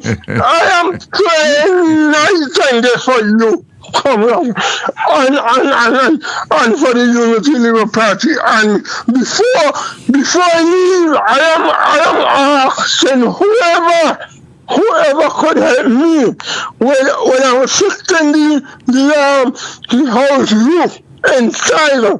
But please, I need your help. I need your help at this time. Me and you have to talk. We have to get the assessment done properly and see what materials we need. All right, John? Yeah, all right. We gotta get- All right, then we'll have a good come and God bless you. Normally, I would say we could ask John Graves to pass, but John ain't feeling well. Yeah. Yeah, we could get somebody to pass and see. All right? All right, Comrade. Yeah. Thank you. All right, then, Comrade. Take it. God bless. All right, here's another one there, another WhatsApp comment. Somebody's pointing out that not only did this mass shooting take place in front of the police headquarters, but it's also right next to the financial complex. Yes. The office of the Prime Minister is located there, of course. Yes. Absolutely. But we have two Prime Ministers, we're not hearing from either of them. So, But guys, you know, Candyman, the person is right, you know. If you can shoot up Little Tokyo, what can stop people from coming and shoot up the financial complex on the back? yeah, Eh? or from the side, whichever way. We got another call. Let's take this one. Good afternoon. Hello? Good afternoon, Mr. McCullen. Hello, good afternoon. Hi. Good afternoon, Mr. McCullen. Good afternoon. I'm Hello? calling to speak with my comrade, please. I'm here, my dear sister. Comrade PMG, I have spoken to you for a while. Tell me. How are you doing? I am sick to the core of my bone. I am sick and tired to hear these people now complaining. When you was talking to them, they wasn't listening. Before I used to be responding to them on Facebook with all what they was saying. I stopped now. And I just tell myself, it's time for them to feel the pressure. Because you was talking to them and they wasn't listening. They jump up. Ralph did it too long. Time for a change. The young people. I hear some of the young people were saying, since they know themselves, is Ralph they know is Prime Minister. And when I was in St. Vincent, I come to St. Vincent, I would talk to them and tell them, listen to me, all you don't know what it used to be before. I say, all you don't know what used to happen before. And if all you have good now and all you tell all yourself, the grass is green on the other side, wait until all you get there. Now they get there. Now they get there and they realize what they have. They done drop the bone already. Yes. They already dropped the bone. Yes. And right after the elections, I told some people from St. Vincent, I gave it them 2 years. They tell me that is too much. I say, no. It's like a pressure cooker when you put on the pressure cooker on the fire to pressure the meat. It have to gather steam until it reach its full capacity. Yes. And when it reaches full capacity, it go blow the cover. It now start to steam up. It ain't boiling yet. So I'm giving them 2 years. And then the people of St. Vincent and the Grenadines will take to the streets again.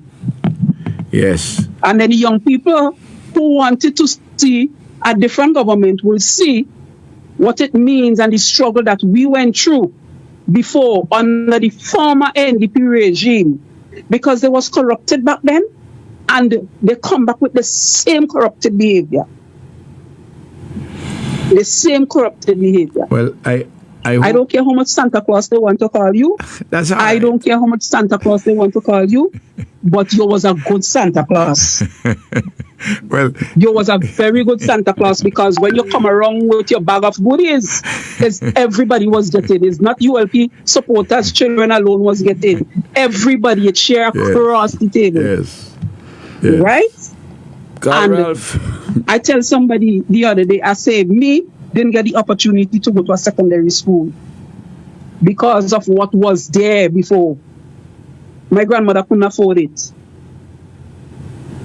And I said to them, my daughter came, and my daughter was one of the first sets in the first batch for the revolution, education revolution. My daughter graduated in May from a university. And she didn't get the sponsor or the scholarship from the government of St. Vincent and the Grenadines, but she started out with the education revolution. She didn't pass common entrance in a Comrade. Yeah. She was 5 marks outside a common entrance to the pass rate mark. But you gave her that opportunity. Yes. Thank you very much. Yes. Thank you very much. Yes. Because today, she has graduated, she done she first leg and getting ready for the second leg. Wonderful. Thank you very much, Comrade. God bless you. Thank you. Thank you for your contribution this morning. There's no comment on that. Somebody says. Very clear. Somebody said the change drop out the pocket. They wanted change, but change drop out the pocket. Somebody said, "Hi, Comrade. I think if we do not rescue our nation as soon as possible, it will become a police state." Well, let's hope not. Somebody says, "Have you heard anything from the government on the USA proposal for third world countries taking third party country immigrants? That is the most talked about topic in the region at the moment. Antigua just took the white paper to the parliament last week for debate. SBG government needs to say what their intentions are about this.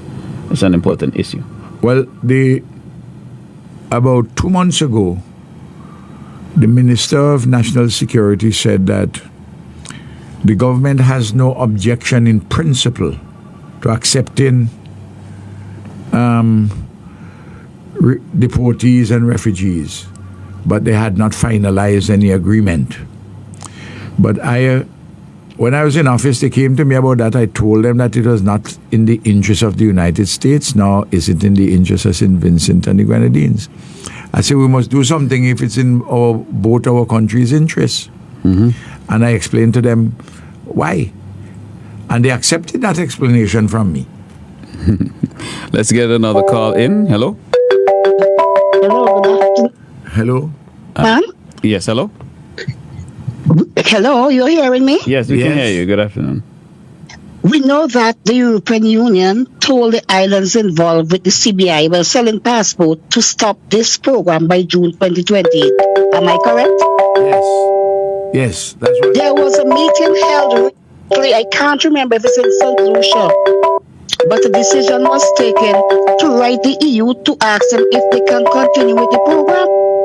How can this be? Comrade, can you explain this to us, please? Well, what I think, I will listen off air. Yes. Thanks. Thank you. what I understand that the governments are saying to the European Union, not so much anymore for giving consideration for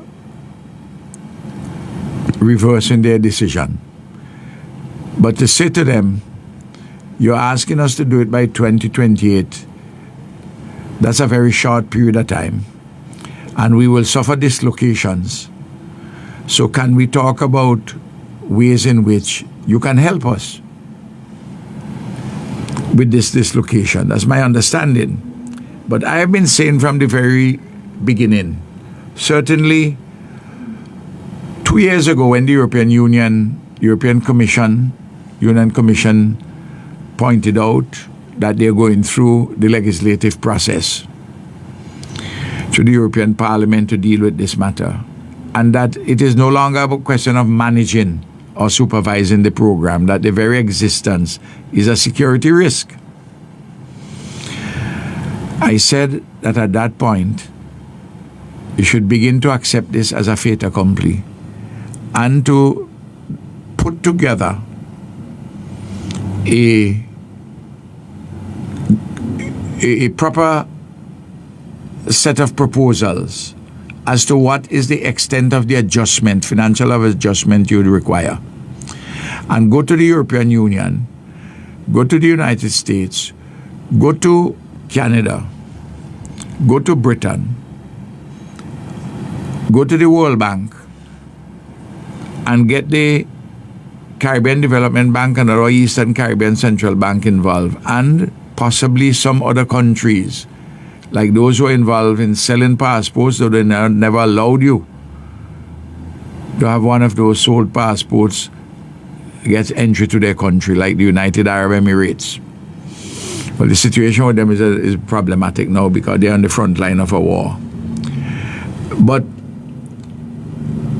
I was urging, and I'm still urging, that you would have a 10-year program for those countries which have been on this CBI program, and to see what soft loans and grants you can get to help you to make the adjustment. Because I have pointed out that there are some countries as much as 60% of their revenue, local revenue, is dependent upon the CBI program. Some countries 50, 40, 30, 20, different numbers. It's not easy to make up those numbers. Therefore, you need to have funds within a period for adjustment. I make the point that when the banana regime came to an end, there was some support given from the European Union. The support was not enough because the last piece of money the banana company measures, which was $34 million over a 5-year period, is just scratching the surface. There's not a great deal could have been done with that. A few greenhouses here and there, some other piece of road, this, that, and the other. A kind of, little bits and pieces thing. But you're going to need a significant adjustment program. And people may say, well, Ralph, why are you doing this? Why are you making that suggestion? I say, well, I'm making the suggestion because if we don't have that adjustment, we are all in the economic union, the Eastern Caribbean Currency Union, with the same currency, that our currency could be destabilized if you don't get a proper adjustment in those countries which are dependent so much on the selling the passport and selling the citizenship.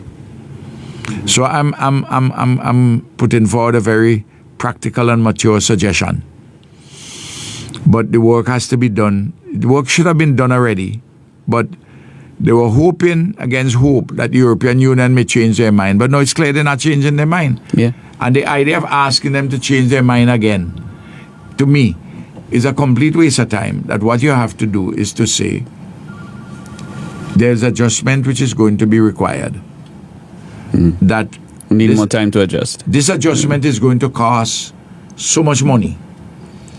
And we need that amount of money over a 10-year period, minimum, for grants and soft loans from these various entities which I'm talking about, and bring together all the development financial institutions and the relevant governments to help us make this adjustment. Because if you don't, we're going to have chaos. Correct. And St. I- Vincent and the Grenadines Would be- will feel. Would feel the pain from the knock-on as being part of the currency union. Yeah. No, I have been telling people all the time, I said, listen, the equivalent of this thing, I don't like to do analysis by analogy, but the closest to get people to understand. This thing is like, the CBI money come like cocaine to an individual. You hook on it, and you ain't seeing all what is happening, but you hook on it. And when you can't get it anymore, and you can't get the cocaine anymore, you have withdrawal symptoms. Well, we are at the stage now where you're going to have withdrawal symptoms. The government in St. Vincent and Grenadines had said, when the European Union had spoken about it first, they said, they'll still go along with it. It's a coordinated regional approach. I said, but this is not going to work, because the people had said that this is not about management or supervision. It's a question that is a security risk. European Union says so, the 27 countries. As if they bring Malta, the program in Malta, Bulgaria, and Cyprus to an end. Why would you think that they would allow you?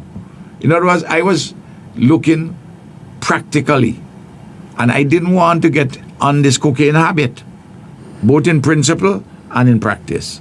You think the Friday administration is still going to go ahead with it? How practical is it for them to still They're going to be silly to go ahead with it, but don't put past silly things from them. They're doing a lot of silly things, plenty silly things. But even the man who was telling them go on an IMF program, I'm talking about the Russian guy who from the staff officer. Yeah. Tell them they will advise against it. Yeah. All right, we got to wrap it up for today. It's a very good discussion. We canvassed a lot of topics. There's still a lot more to discuss. And people are following. Indeed. People are following. But Wednesday morning, are you traveling? No. You'll be here? I'm here on Wednesday. All right, so we got a lot to discuss on We Wednesday. have a lot to discuss on Wednesday. I just want to say to the people who are involved, the authorities who are involved in housing and land, stop playing games with contracts which have been agreed upon. You went off on a political rant. You had to back away a little. Stop telling tales, like for instance, about one person get 4 houses. Who's the person? I don't know. Let them say who this person is who get 4 houses. Candyman, it is conceivable that inside of one household, 2 persons could get lands. Like for instance, a man, his wife, and one of his children living inside of some accommodation which is not very good. They're renting. The man, the son or the daughter also have another family. So you have 2 families inside of. That is essentially 2 households under one roof. And we can see how that could happen. But that, there's nothing wrong with that. This is normal. There's nothing wrong with that.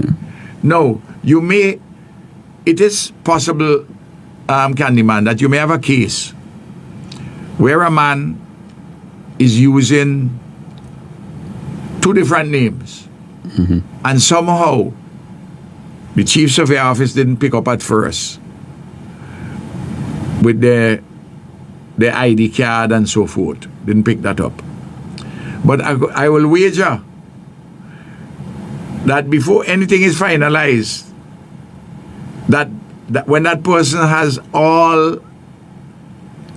when they're finalizing everything, they say, but wait, but we have a database with your name, you know, you used two different names. Where's the other ID card in relation to this one? Yeah, I don't see those things happening. So but those things, if it they're happens, just creating those stories. They just and it's just to do what? It's laughable. People. It's laughable when adults do that. When ministers of government are doing that, it's just sickening. Yeah. And before I leave, I want to say this again.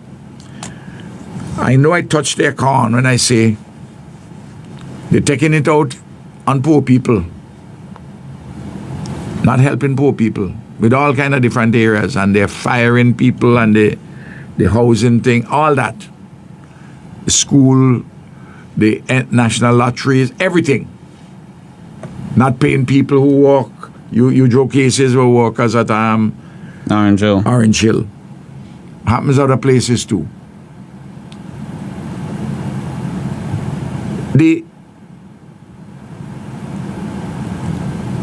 When you look at the totality of what is taking place, several conclusions emerge. The place dead,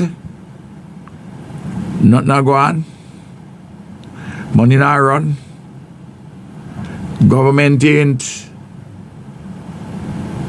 which was supposed to help, is not helping people. And while all that is happening, you leave the Prime Minister's residence, budget to spend $1.5 million on it, but I told everybody what they said they wanted to do with that residence. It's going to end up costing more than that. They said it was going to take 3 months, Candyman. Remember I said, what they said they want to do, it's going to take more than 3 months and more than $1.5 million. And you're renting Keith Boy house. You didn't tell me yet, tell the country yet how much you're paying to Keith Boy house. Meanwhile, you have a place lock up there. Perfectly good to live in, 1 or 2 cosmetic things you could be done if you have a long-term tenant leave a place. You were living there. Up to the day before. Your wife was living there with you. And she's a woman of high standards. Yeah, y'all were good. You were entertaining guests. But I don't understand. But the pool, most importantly, was not up to his standard, and I think that's the reason why it's unlivable for him. No, but there was what they had there was a thing from way back when called a plunge pool, some little thing, yeah. Which I never bothered to develop anything there. Well, that's the fault. So, I mean, you can't expect Dr. But they were the ones who were saying that I was building a pool, and I tell them they must come up and watch. No, it's not good enough for Friday. You need a proper pool. He will need a proper pool. So, I got a few things. There's a message here I want to bring to your attention. But the thing, Candyman, the way they don't care about poor people. They're doubling the salaries of certain persons. I'm not saying they don't deserve. I'm talking about state enterprises. The way they have a family network of people who run in statutory bodies. They started out from the beginning. People tend to forget about those things. Friday's Sun, we don't know anything about this thing. You're buying you're buying a fleet of vehicles for $600,000. The vehicles that are left there were perfectly in order. No. They're living high on the hog. And I hear, what's her name? Somebody drive to my attention, the girl Lavon King, the young lady Lavon King, said that, no, they're traveling economy. There are people who have seen ministers of government in business class. But whatever happened to no more minister on a plane? Isn't that a promise they made? Yeah. That the ministers will not be traveling. Yeah. But they fly every 2 weeks. They gone all about them are going. Nobody know what is happening. Here's this one. Tell Ralph they have demoted people claiming that their positions were biased. It was around 30 promotions they rescinded. This is across the public service. That the provisions were what? That their promotions were biased. They claim that their promotions were biased. So around 30 people's promotions have been rescinded. So by an executive act, they determined that they're biased. Well, I'm hoping those people need to lawyer up. I hope they take the matter to court. Yeah, they need to lawyer up, definitely. Here's one for us. I hope they take the matter to court. This one came in. Please tell PM, one of our stalwarts in Greg's passed away a while ago, Josephine Joyles. Yes. Person, you will know that person. Yes. So our condolences. Sympathy to the family. Condolences. Yeah. And on that matter, on that note, there was a terrible boating accident in Guyana on the weekend. Why didn't hear of it? Yes, I suspected you hadn't, but a number of people died. Oh God! It was one. Guyana is a lot of their transportation is by boat on the rivers. On the river. So even up to today, they were still searching for rescue. How many persons to rescue people? There was quite a few people. I think certainly over 100 people on board. How many did they say died? I don't have the final number yet. I must call Orphan. Because a number of people are missing. I have to call Orphan. They've rescued quite a few people already, but they're still searching. Yes, I must call Orphan. So there's also a boating incident in St. Lucia where I think 3 or so people died. Yeah. 2 boats collided in that one. Okay. So our condolences to our neighbors down in Guyana on that incident. I'll call Philip and in St. Lucia when I leave and call call Orphan Ali. President Ali. All right. Well, we got to wrap it up for today. Yeah. It's great. Wednesday again. Wednesday 10. We'll be here. Thank you. The Song of Solidarity.